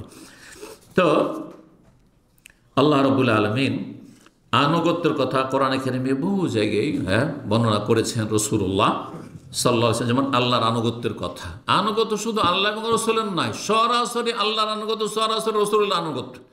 কারণ বহু কথা রয়েছে যে আল্লাহর কালামে, কোরআনে নেই, কিন্তু হাদিসে আছে। হ্যাঁ, সেই ক্ষেত্রে এই কথা বললেন কোরআনে থাকলে ওই হাদিসটা মানবো, চলবে না? চলবে না। কিন্তু নেতার আনুগত্যের ক্ষেত্রে ওয়াউলিল আমরি মিনকুম, আল্লাহ বলছেন যারা নেতৃস্থানীয়, এবং নেতৃস্থানীয় দুই রকম, ধর্মীয় নেতৃত্ব মানে ওলামাদের কথা মানা, আর রাষ্ট্রীয় নেতৃত্ব মানে সরকার, উপরে যারা আছে দায়িত্বশীল তাদের কথা মানা, প্রশাসনের কথা মানা। কিন্তু তাদের আনুগত্য আল্লাহ এবং রাসূল আনুগত্যের আওতাভুক্ত হইতে হবে, তার বাইরে হইলে হবে না। জি, 3 নম্বরে আনুগত্যের কথা বললাম। আর একটি বিষয় এখানে বর্ণনা করে দিয়ে যেটি 4 নম্বর, সেটা হচ্ছে তার ইত্তিবা করা। কার? রাসূলুল্লাহ সাল্লাল্লাহু আলাইহি ওয়াসাল্লামের অনুসরণ। অনুসরণ সহজ ভাষায় বলি, অনুসরণ মানে পেছনে পেছনে চলা। পেছনে চলা মানে এগিয়েও যাবেন না আর অনেক পিছিয়ে থাকবেন না। একজন লোক আমার সাথে বেরোলো, আর তারপরে সামনে আমি আস্তে চলছি, ও এগিয়ে চলে গেল। তো অনুসরণ বলবো এটা যে আমাকে ফলো করছে? না, আমাকে অনুসরণ করে, সে এগিয়ে চলে গেল। ইসলাম বোঝার ক্ষেত্রে এভাবে বুঝতে হবে।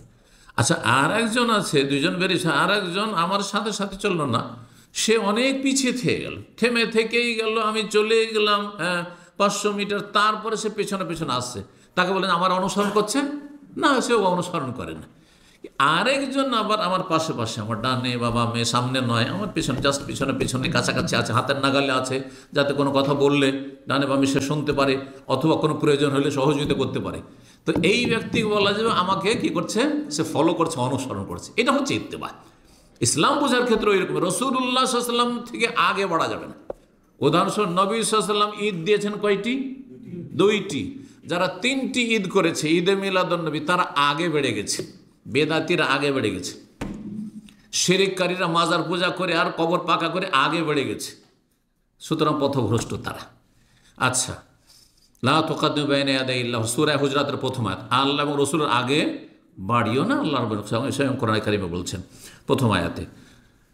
অনেক পিছনে কারা? নবী সাল্লাল্লাহু কয় ওয়াক্ত নামাজ নিয়ে এসেছেন? 5 ওয়াক্ত। যারা 4 ওয়াক্ত পড়ে শুধু ফজরটাই পড়তে পারি না। হ্যাঁ, যারা খেয়াল খুশি পড়ে 3 ওয়াক্ত পড়ে, যখন মন তখন পড়ে, কোনোদিন 5 ওয়াক্ত একেবারে, আর কোনোদিন নেই, একেবারে নেই। হ্যাঁ, রমজান মাসে এত মুসল্লি হলো যে আমরা ফেল। অনেকে আছে গোটা বছর ফজর পড়ে না, কিন্তু রমজান মাসে হ্যাঁ শেখ এই বছর একটা তারাবি ছাড়িনি। আচ্ছা, মাশাআল্লাহ। ফরজটা পড়েন তো?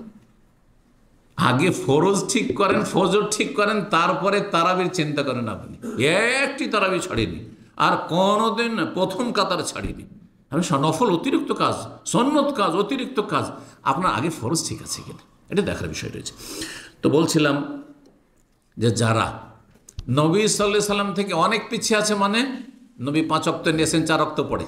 হ্যাঁ, নবী সাল্লাল্লাহু আলাইহি ওয়াসাল্লাম যেসব ওয়াজিব ফরজ করেছেন সেগুলির মেলাগুলি মানে না, টাকনার নিচে কাপড়। নবী সাল্লাল্লাহু বলেছেন জাহান্নামে যাবো, বলছে অসুবিধা নেই, দেখা যাবে, যাব। অথবা বিশ্বাস নেই হাদিসের উপর, তাহলে তো কুফরি কথা হয়ে যাবে, আরও বড় অপরাধ হয়ে যাবে। বিশ্বাস আছে কিন্তু গাফিলতি। কেন? 60 বছর, 70 বছর, 80 বছর বয়স হয়ে যাচ্ছে, তারপরে মুখে দাঁড়িয়ে নেই। আপনার কোন শখটা আর থেকে গেছে? কোন শখটা আপনার থেকে গেছে? হ্যাঁ হ্যাঁ, আলেম হয়েছেন আরব বিশ্বে এমন, হ্যাঁ আপনার অন্য আরব দেশগুলোর কথা বলছি, বড় বড় আল্লামা আর বড় বড় আজহারি আর বড় বড় আপনার ইউনিভার্সিটির বড় বড় আপনার স্কলার, আর তারা ইসলামের অনেক লিখনে লিখছে, আর এদিকে মুখ চেহারা দেখলে অরুচি হয়ে যাচ্ছে। আল্লাহ, আমার তো অরুচি হয়ে যাচ্ছে। আর মুখ চেহারা দেখলে আপনার বিশ্বাস, মুসলিম কিনা বিশ্বাস করা যায় না, তো আলেম বলে বিশ্বাস করা তো মোটেই উচিত হয় না। এটা কি চলবে? না, মোটেই চলবে না। কেন তাহলে? তাহলে এরা কি করছে? অনেক পিছিয়ে গেছে। তাহলে অনুসারী কারা? যারা নবীর আগেও বাড়ে না, শিরক বেদাতকারীও নয়, আর ফাসেক ফাজের, চোর ডাকাত পাপী নয়, ফরজ ওয়াজিব ত্যাগকারী নয়, বরং যারা নবী সাল্লাল্লাহু আলাইহি ওয়াসাল্লামের পেছনে পেছনে থেকে যেইভাবে রাসূলুল্লাহ সাল্লাল্লাহু আলাইহি ওয়াসাল্লাম জীবন গড়তে বলেছেন সেইভাবে জীবন গড়ার চেষ্টা করে। আল্লাহ যেন তৌফিক দান করে। এর নাম হচ্ছে ইত্তিবা। সূরা আরাফের আয়াত 158-তে বলছেন ওয়াত্তাবিউহু লাআল্লাকুম তাহতাদুন, নবীর তোমরা অনুসরণ করো, তাহলে কি হবে? তাহলে হেদায়েত পাবে। এটি একটি আয়াত। আর একটি আয়াত সূরা আলে ইমরান আয়াত নম্বর 31, আল্লাহ বলছেন কুল ইন কুনতুম তুহিব্বুনাল্লাহ, হে নবী মানব জাতিকে জানিয়ে দাও। আল্লাহ বলছেন নবীকে জানিয়ে দিতে, নবী নিজের পক্ষ থেকে বলছেন না, জানিয়ে দাও, বলে দাও। ইন কুনতুম তুহিব্বুনাল্লাহ, তোমরা যদি আল্লাহর ভালোবাসার দাবিদার হও, যে আমরা আল্লাহকে ভালোবাসি, তাহলে মৌখিক দাবি যথেষ্ট নয়। দাবি করলে দলিল পেশ করতে হবে। জমি আমার, বিল্ডিং আমার, তাহলে সরকার কি বলবে? হ্যাঁ, কাগজ দেখাও, দলিল দেখাও, ওর নামও দলিল কিন্তু। হ্যাঁ, তো দুনিয়ার জমি জায়গা বাড়ি ঘরের জন্য দলিল দেখাতে হয়, আর দিনের জন্য দলিল দেখাতে হবে না। ফাত্তাবিউনি, দলিল হচ্ছে যে তুমি বলে দাও যে আমি নবী বলছি, আল্লাহ বলতে বলছেন আমার অনুসরণ করো, আমার অনুসরণ করা, আমার পেছনে পেছনে জাস্ট থাকা, এটি হচ্ছে কিসের দলিল? আল্লাহর ভালোবাসার দলিল, প্রমাণ। আর যদি শুধু দাবি করো আল্লাহ রসুলকে খুব ভালোবাসি, আমি ইসলামকে খুব ভালোবাসি, অথচ নবী সাল্লাল্লাহু আলাইহি ওয়াসাল্লামের তরিকায় নয়, আশেকে রসুল, কিন্তু শিরক বেদাতে ডুবে আছে, এগিয়ে চলে গেছে, অত 5 ওয়াক্ত নামাজ নেই, ফরজ ওয়াজিব নেই, হারাম নাজায়েজে লিপ্ত, হারাম খাচ্ছে, হারাম ব্যবসা বাণিজ্য করছে, তাহলে নবী সাল্লাল্লাহু আলাইহি ওয়াসাল্লামের ভালোবাসার দলিল বা আল্লাহর ভালোবাসার দলিল তাদের কাছে নেই। ইউহিব্বুকুমুল্লাহ, যদি দলিল পেশ করে দিতে পারো, কাজ করলে একটি, আর আল্লাহ পারিতোষিক বদলা দেবেন 2টি। কি? আল্লাহ ভালোবাসা দেবেন, হ্যাঁ, আল্লাহর ভালোবাসার দলিল পেশ করে দিলে প্রমাণ, সুতরাং আল্লাহ তোমাদেরকে ভালোবাসবেন, আর ওয়াগফির লাকুম যুনুবাকুম, তোমাদের গুনাহগুলিকে আল্লাহ মাফ করে দেবেন। সুবহানাল্লাহ, আল্লাহর কাছে কম নেই। পেশ করবেন একটি, কি? আল্লাহর ভালোবাসার প্রমাণ, একটি কাজ দিবেন আল্লাহ দ্বিগুণ। আল্লাহ রাব্বুল আলামিন যেন আমাদেরকে এই পথের প্রতি ঘর তৌফিক দান করেন। সহিহ বুখারীর 6737 নম্বর হাদিস, রাসূলুল্লাহ বলছেন, একবার বললেন কুল্লু উম্মতি ইয়াদখুলুনাল জান্নাহ ইল্লা মান আবা, আমার উম্মতের সবাই জান্নাতে যাবে। এতটুকু বলে যদি ছেড়ে দিত, ওই রকমই হবে যে আইয়ুহাল্লাযীনা আমানু লা তাকরাবুস সালাহ, হে ইমানদারগণ নামাজের কাছেও যেও না, ঠিক না? এখানে থামা যাবে? ও আনতুম সুকারা, নেশাগ্রস্ত অবস্থায়, মাতাল অবস্থায় নামাজ পড়ে লাভটা কি? তোমার মাতাল, তোমার তো হুঁশও নেই। হ্যাঁ, তো আনতুম সুকারা গিয়ে থামতে হবে। ঠিক তেমনি রাসূলের হাদিস, কুল্লু উম্মতি ইয়াদখুলুনাল জান্নাহ, আমার উম্মতের প্রত্যেকে জান্নাতে যাবে, ইল্লা মান আবা, সাথে সাথে পড়তে হবে, তবে যে অস্বীকার করবে আমি জান্নাতে যেতে চাই না। সাহাবীরা অবাক হইলেন, কিলাম ওমান ইয়াবা ইয়া রাসূলুল্লাহ, এমন কি হতভাগা আছে যে জান্নাতে যেতে অস্বীকার করবে? অস্বীকারী না, আমি যাবো না। এমন কোনো বোকা লোক আছে যে জান্নাতে যাবো না? রাসূলুল্লাহ বললেন, হ্যাঁ দুনিয়াতে আছে, আখেরাতে হাসরের মাঠে থাকবে না, সবাই জান্নাতে যেত, কাফেরও জান্নাতে যেতে চাইবে, কিন্তু দুনিয়াতে বহু লোক আছে জান্নাতে যেতে চায় না। তুমি তোমার কাজ করো, যাও, খবরদার আমাকে নামাজের কথা বলবে না। হ্যাঁ, যাও যাও যাও যাও, তুমি ওয়াহাবি, তুমি যাও, হ্যাঁ, আমাকে শিখাইতে আসবে না।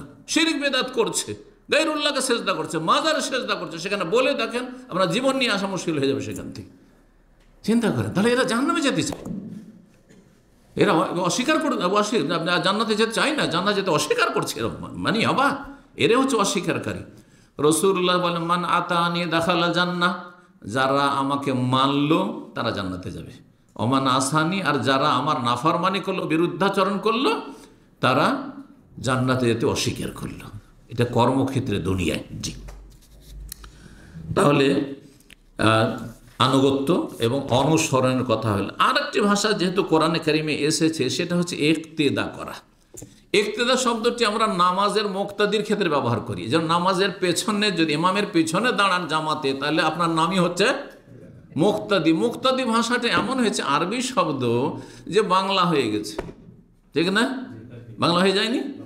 কোনো মুসলিমের বুঝতে অসুবিধা আছে যে মুক্তাদি কাকে বলেন? পেছনে নামাজ পড়লে আপনি মুক্তাদি, আর সামনে নামাজ পড়লে আপনি ইমাম, ঠিক না?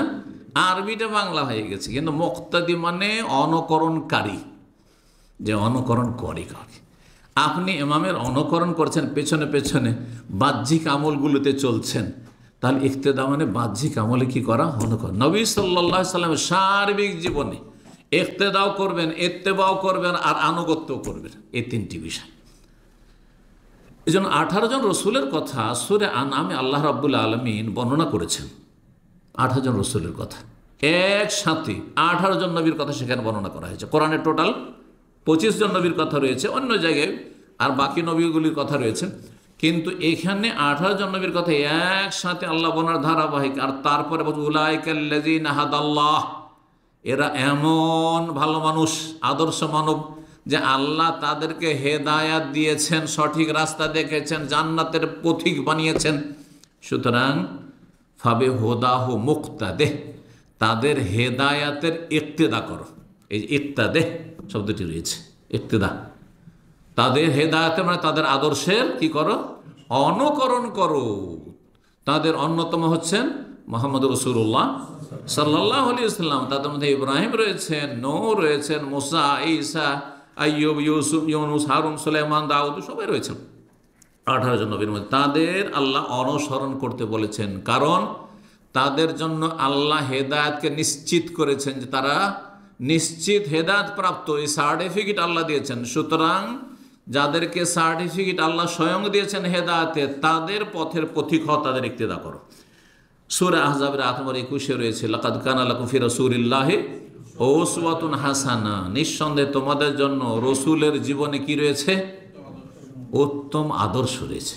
উত্তম আদর্শ, একমাত্র আদর্শ। উত্তম আদর্শ ছাড়া কেউ অনুত্তম আদর্শ নিতে যাবে নাকি? ভালো খাবার পেলে কালো খাবার কেউ খেতে যাবে?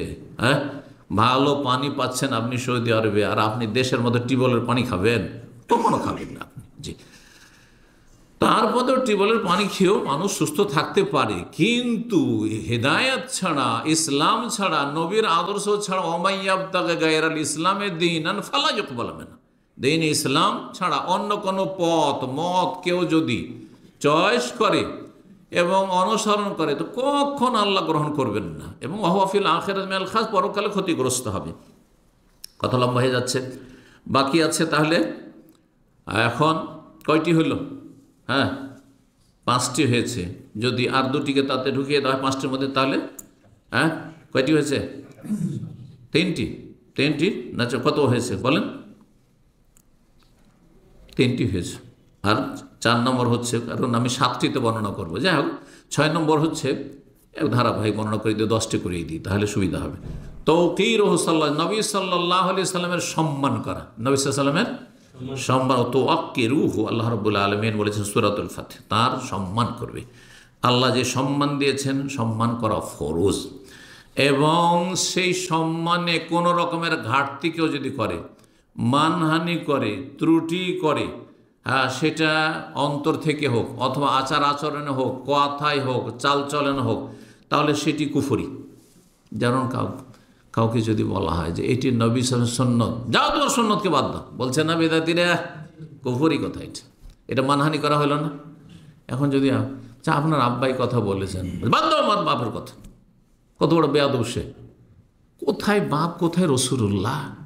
তাহলে সে বাপের সাথেই যদি এই আচরণটা এত বড় বেয়াদবি হয় এবং মানহানি হয়, আপনি বড়ই মানহানি করলেন। আপনার বাপের রেফারেন্স দিয়ে বলছেন, আপনার আব্বার পক্ষ থেকে নিয়ে এসে দিচ্ছেন, বাদ দাও, আউযু বিল্লাহ।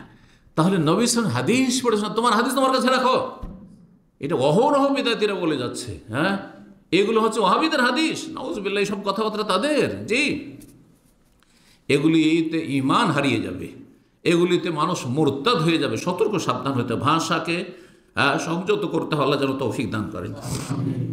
এইরকমই যারা পালন করেন না, ফরজকে সুন্নাত বানিয়ে দেওয়া, হ্যাঁ, আর হারামকে মকরু বানিয়ে দেওয়া, হালালা হিল্লা বিয়ে লানত করছেন রাসূলুল্লাহ সাল্লাল্লাহু আলাইহি ওয়াসাল্লাম। এই ঠিকার বিয়ে, ভাড়াইটা পাঠা, হ্যাঁ 3 তালাক হয়ে গেছে, এখন বিবি হালাল করতে হবে, 1 রাত 2 রাতের জন্য কাউকে দিয়ে দিতে হবে, বিয়ে দিতে হবে, তারপরে তার সাথে কন্ট্যাক্ট করে নিতে হবে, লানত করছেন। আর সেটাকে বেহেশতি জোয়ারে দিল মকরুহ, মকরুহ কাজে লানত হবে। সাগিরা গুনাহতে লানত হয়, লানত মানে কি, রহমত থেকে বঞ্চিত। তো নিঃসন্দেহে কাবিরা গুনাহ, নিঃসন্দেহে সেটি জেনা ব্যভিচার। আল্লাহ যেন বোঝার তৌফিক দান করে। এরকম বহু উদাহরণ রয়েছে, সময়ের স্বল্পতার জন্য সেদিকে যাচ্ছি না।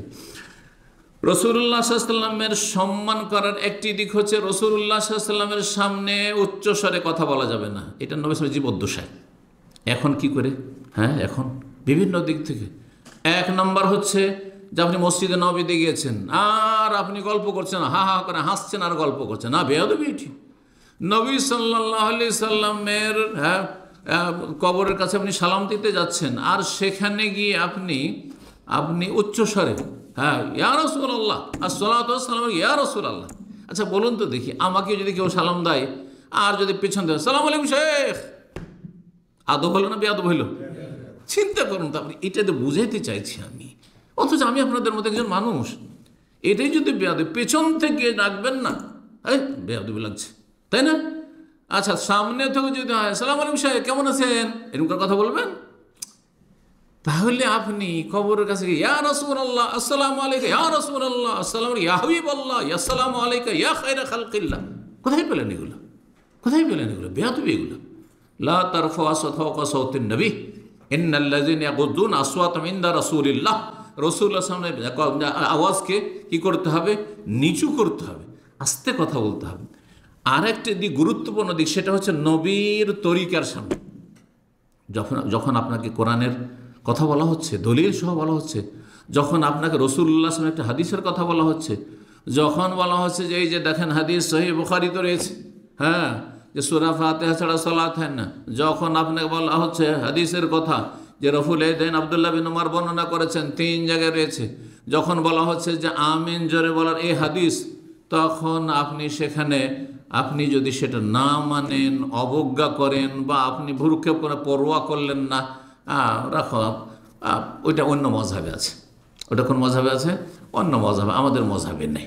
তাহলে এটা আপনি কি করলেন? হ্যাঁ, আওয়াজ, নিজের আওয়াজকে নবীর আওয়াজের ওপর উঁচা করলেন। জি, নবীর আদর্শ, আপনার আদর্শকে উঁচা করার চেষ্টা করলেন আপনি।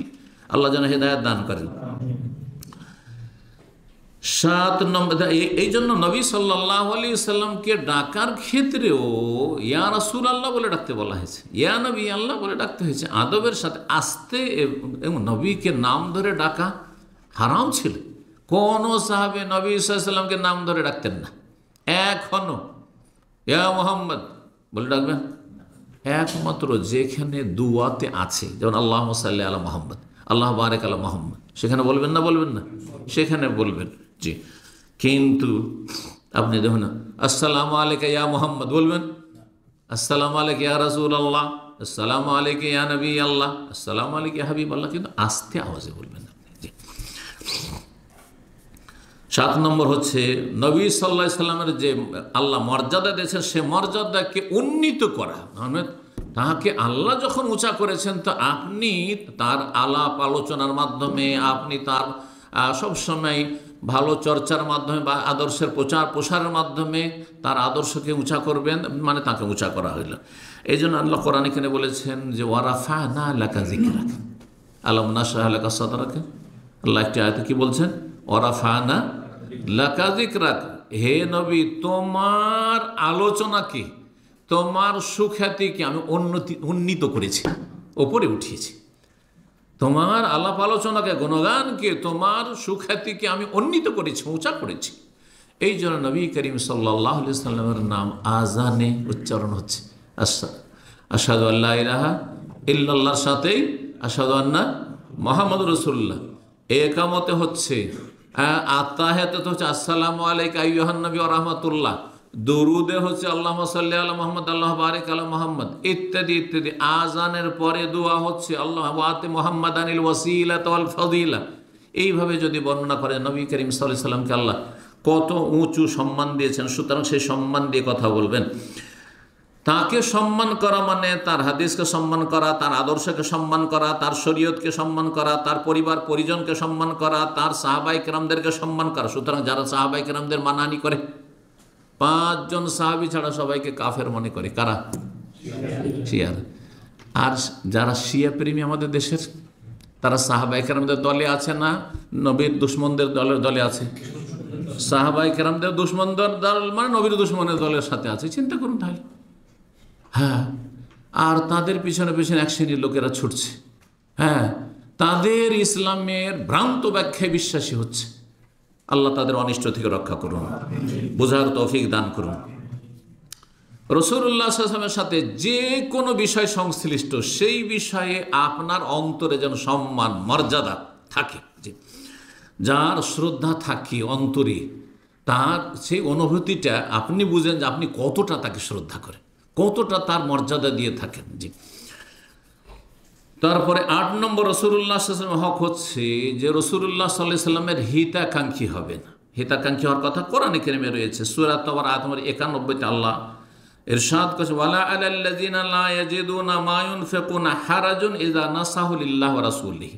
যদি কেউ অভাবী হয়, তবুকের যুদ্ধের কথা সূরা তাওবাতে রয়েছে। তবুকের যুদ্ধে অভাবের সময় ছিল, আর গোটা বছর শেষ হয়েছে, খেজুরের মৌসুম, খেজুর পেকে আসছে, সবারই হাত টানাটানি, আর্থিক সংকট। সেই সময় অনেকেই পয়সা খরচ করতে চায়, কিন্তু কিছুই নেই, বাড়িতে কিছুই নেই দেওয়ার মতো। আর এই জেহাদে প্রয়োজন টাকা পয়সার।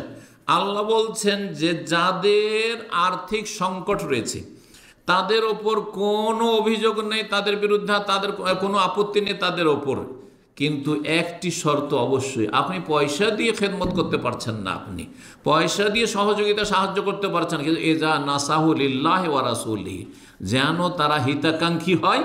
শর্ত হচ্ছে হিতাকাঙ্ক্ষী হয় কার? আল্লাহর এবং তার রসুলের। তাহলে আল্লাহ এবং রসুলের হিতাকাঙ্ক্ষী হইতে হবে।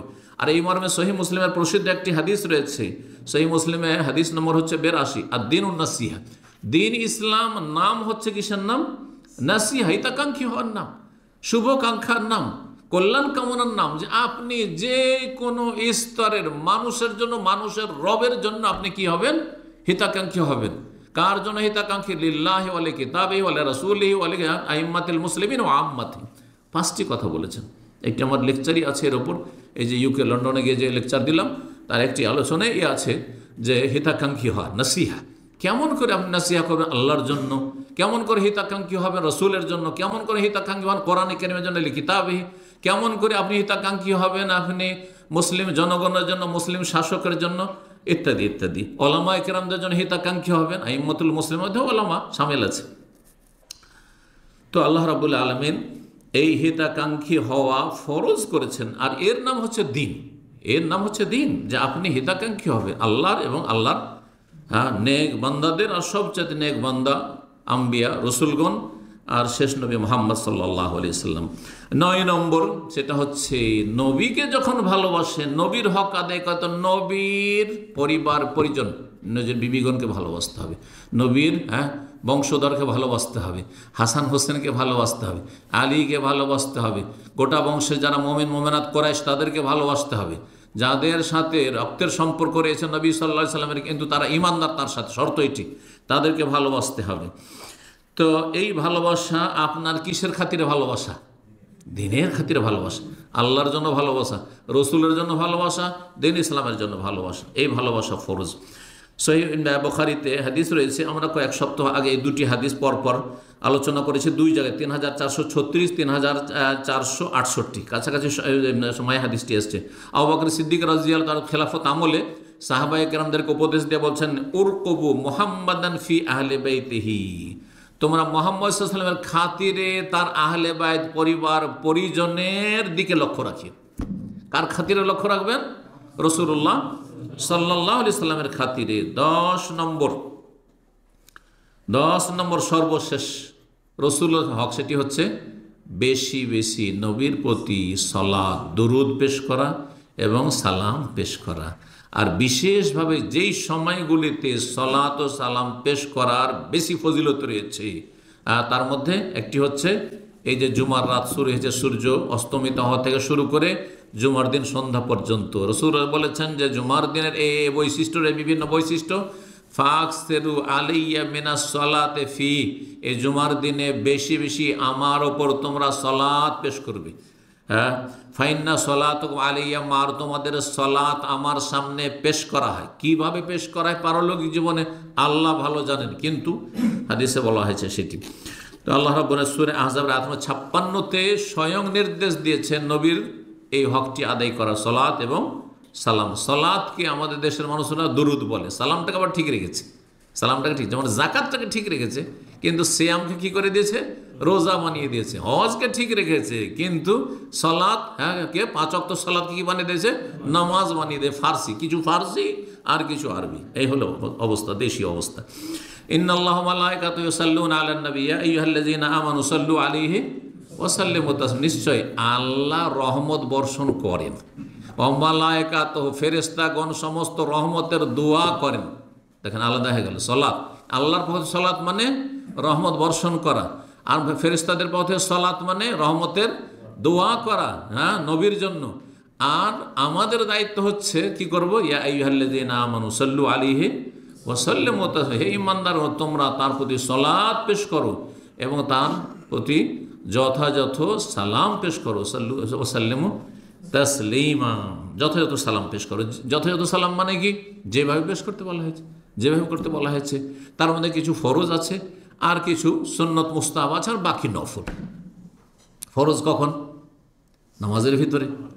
নামাজের ভিতরে আত্তাহিয়াতুতে আসসালামু আলাইকা আইয়ুহান নবী ওয়া রাহমাতুল্লাহ বলতে হবে, এটি ফরজ। রুকুন, দুরুদে ইব্রাহিমি পড়তে আল্লাহুম্মা সাল্লি আলা মুহাম্মদ ওয়া আলা আলি মুহাম্মদ নামাজের ভিতরে ফরজ।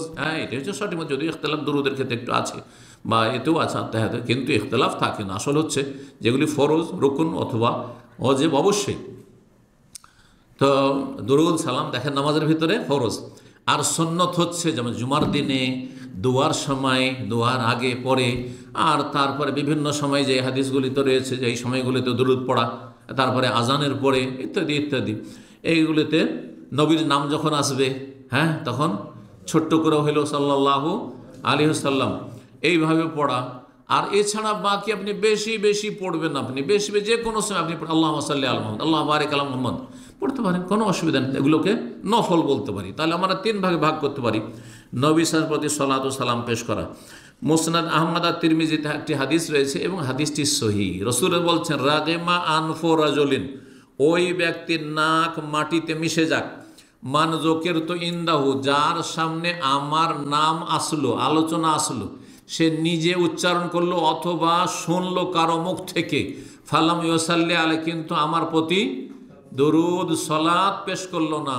নবীর নাম আসলো, নবীজি বলেছেন, হুজুরে পাক বলেছেন, রসুল বলেছেন। আজকাল আমাদের কিছু সহি আকীদার দাবিদার বক্তা, এত বকিলের বকিল, আরে পয়সাতে কৃপণতা তো আছে, দুরুদ পাঠ করা তো কৃপণতা আছে। আশ্চর্য লাগে। আপনি সহিহ আকীদা মানহাজের লোক, আপনাকে কোন কষ্টটা লেগে যাচ্ছে আর কোন আলোচনা লম্বা হয়ে যাবে সাল্লাল্লাহু আলাইহি ওয়াসাল্লাম, 2-3 সেকেন্ডের মধ্যে শেষ হয়ে গেল সাল্লাল্লাহু আলাইহি ওয়াসাল্লাম। রসুল না বললে শুধু রসুলের সাথে কি বললেন সাল্লাল্লাহু আলাইহি ওয়াসাল্লাম। ঘড়ি দেখেন কয় সেকেন্ড হচ্ছে আপনার। হ্যাঁ, এই 2-4-5 সেকেন্ডে আপনি একবার দরুদ পাঠ করলেন, 10 গুণ 10 বার আল্লাহর রহমত বর্ষণ হচ্ছে। কত লাভবান আপনি চিন্তা করুন তো দেখি। আর না হলে আপনার নাক মাটিতে মিশে যাক। জি, বিশেষ করে ফরজের ক্ষেত্রে, অজেবের ক্ষেত্রে অথবা সুন্নাতের ক্ষেত্রে বা নবীর নাম আসলে এখানে ফরজ অজেব নাই, হ্যাঁ সুন্নাত, কিন্তু তারপর এই সুন্নাত না করলে আপনার নাক মাটিতে মিশে যাক। নাক মাটিতে মিশা মানে কি? আপনি হতভাগা, আপনি ক্ষতিগ্রস্ত। এত নেকি থেকে, এত আল্লাহর রহমত থেকে আপনি নিজেকে বঞ্চিত করলেন আপনি এই কৃপণতা করে। তারপরে সহিহ মুসলিমের 616 নম্বর হাদিস, এটি দিয়ে শেষ করছি। রাসূলুল্লাহ সাল্লাল্লাহু আলাইহি ওয়াসাল্লাম বলেছেন, মান সাল্লা আলাইয়া ওয়াহিদা, যেই ব্যক্তি আমার উপর একবার সালাত পেশ করবে, আল্লাহুম্মা সাল্লি আলা মুহাম্মদ, আল্লাহ বারিক আলা মুহাম্মদ, বা আল্লাহুম্মা সাল্লি ওয়া সাল্লিম আলা নবিয়িনা মুহাম্মদ, আল্লাহুম্মা সাল্লি আলা মুহাম্মদ, আল্লাহ বারিক আলা মুহাম্মদ, যেই ভাষা দিয়ে হোক না কেন, যদি এতটুকু পড়ে নেই সাল্লাল্লাহু আলাইহি বিহা আশারা, তার বিনিময়ে আল্লাহ 10 গুণ 10 বার রহমত বর্ষণ করবেন। আল্লাহ রাব্বুল আলামিন যেন রাসূলুল্লাহ সাল্লাল্লাহু আলাইহি ওয়াসাল্লাম হকগুলি আদায় করার তৌফিক দান করেন, জেনে আমল করার তৌফিক দান করেন। ভুল ত্রুটি আল্লাহ মাফ করেন। যেসব ঘাটতি ত্রুটি আমাদের জীবনে রয়েছে আল্লাহ যেন সেগুলি থেকে মুক্তি লাভের তৌফিক দান করেন। ওয়া সাল্লাল্লাহু ওয়া সাল্লাম আলা নবিয়িনা মুহাম্মদ ওয়া আলা আলিহি ওয়া সাহবিহি আজমাইন। والمسلمات والمؤمنين والمؤمنات والقانتين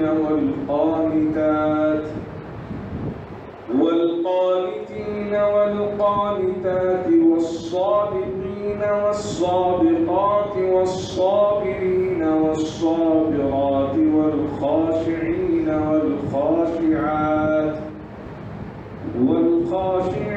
والخاشعات والمتصدقين والمتصدقات والصائمين والصائمات والحافظين فروجهم